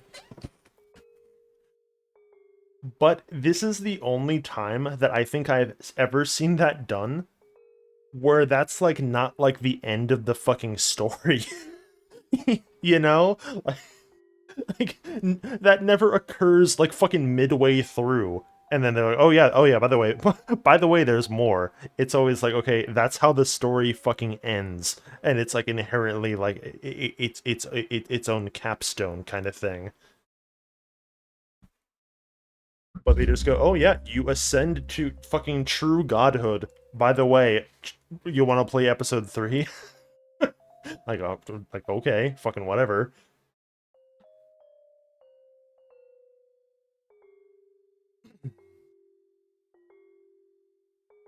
But we're finally free. The required reading part of the stream is done.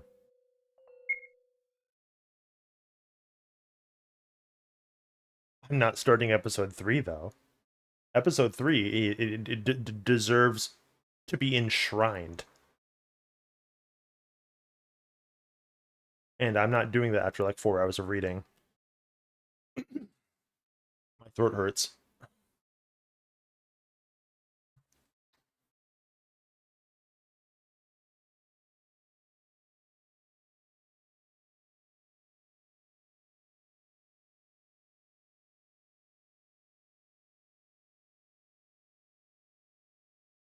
Oh, yeah, okay, whatever. Well then, how about you like die or something then?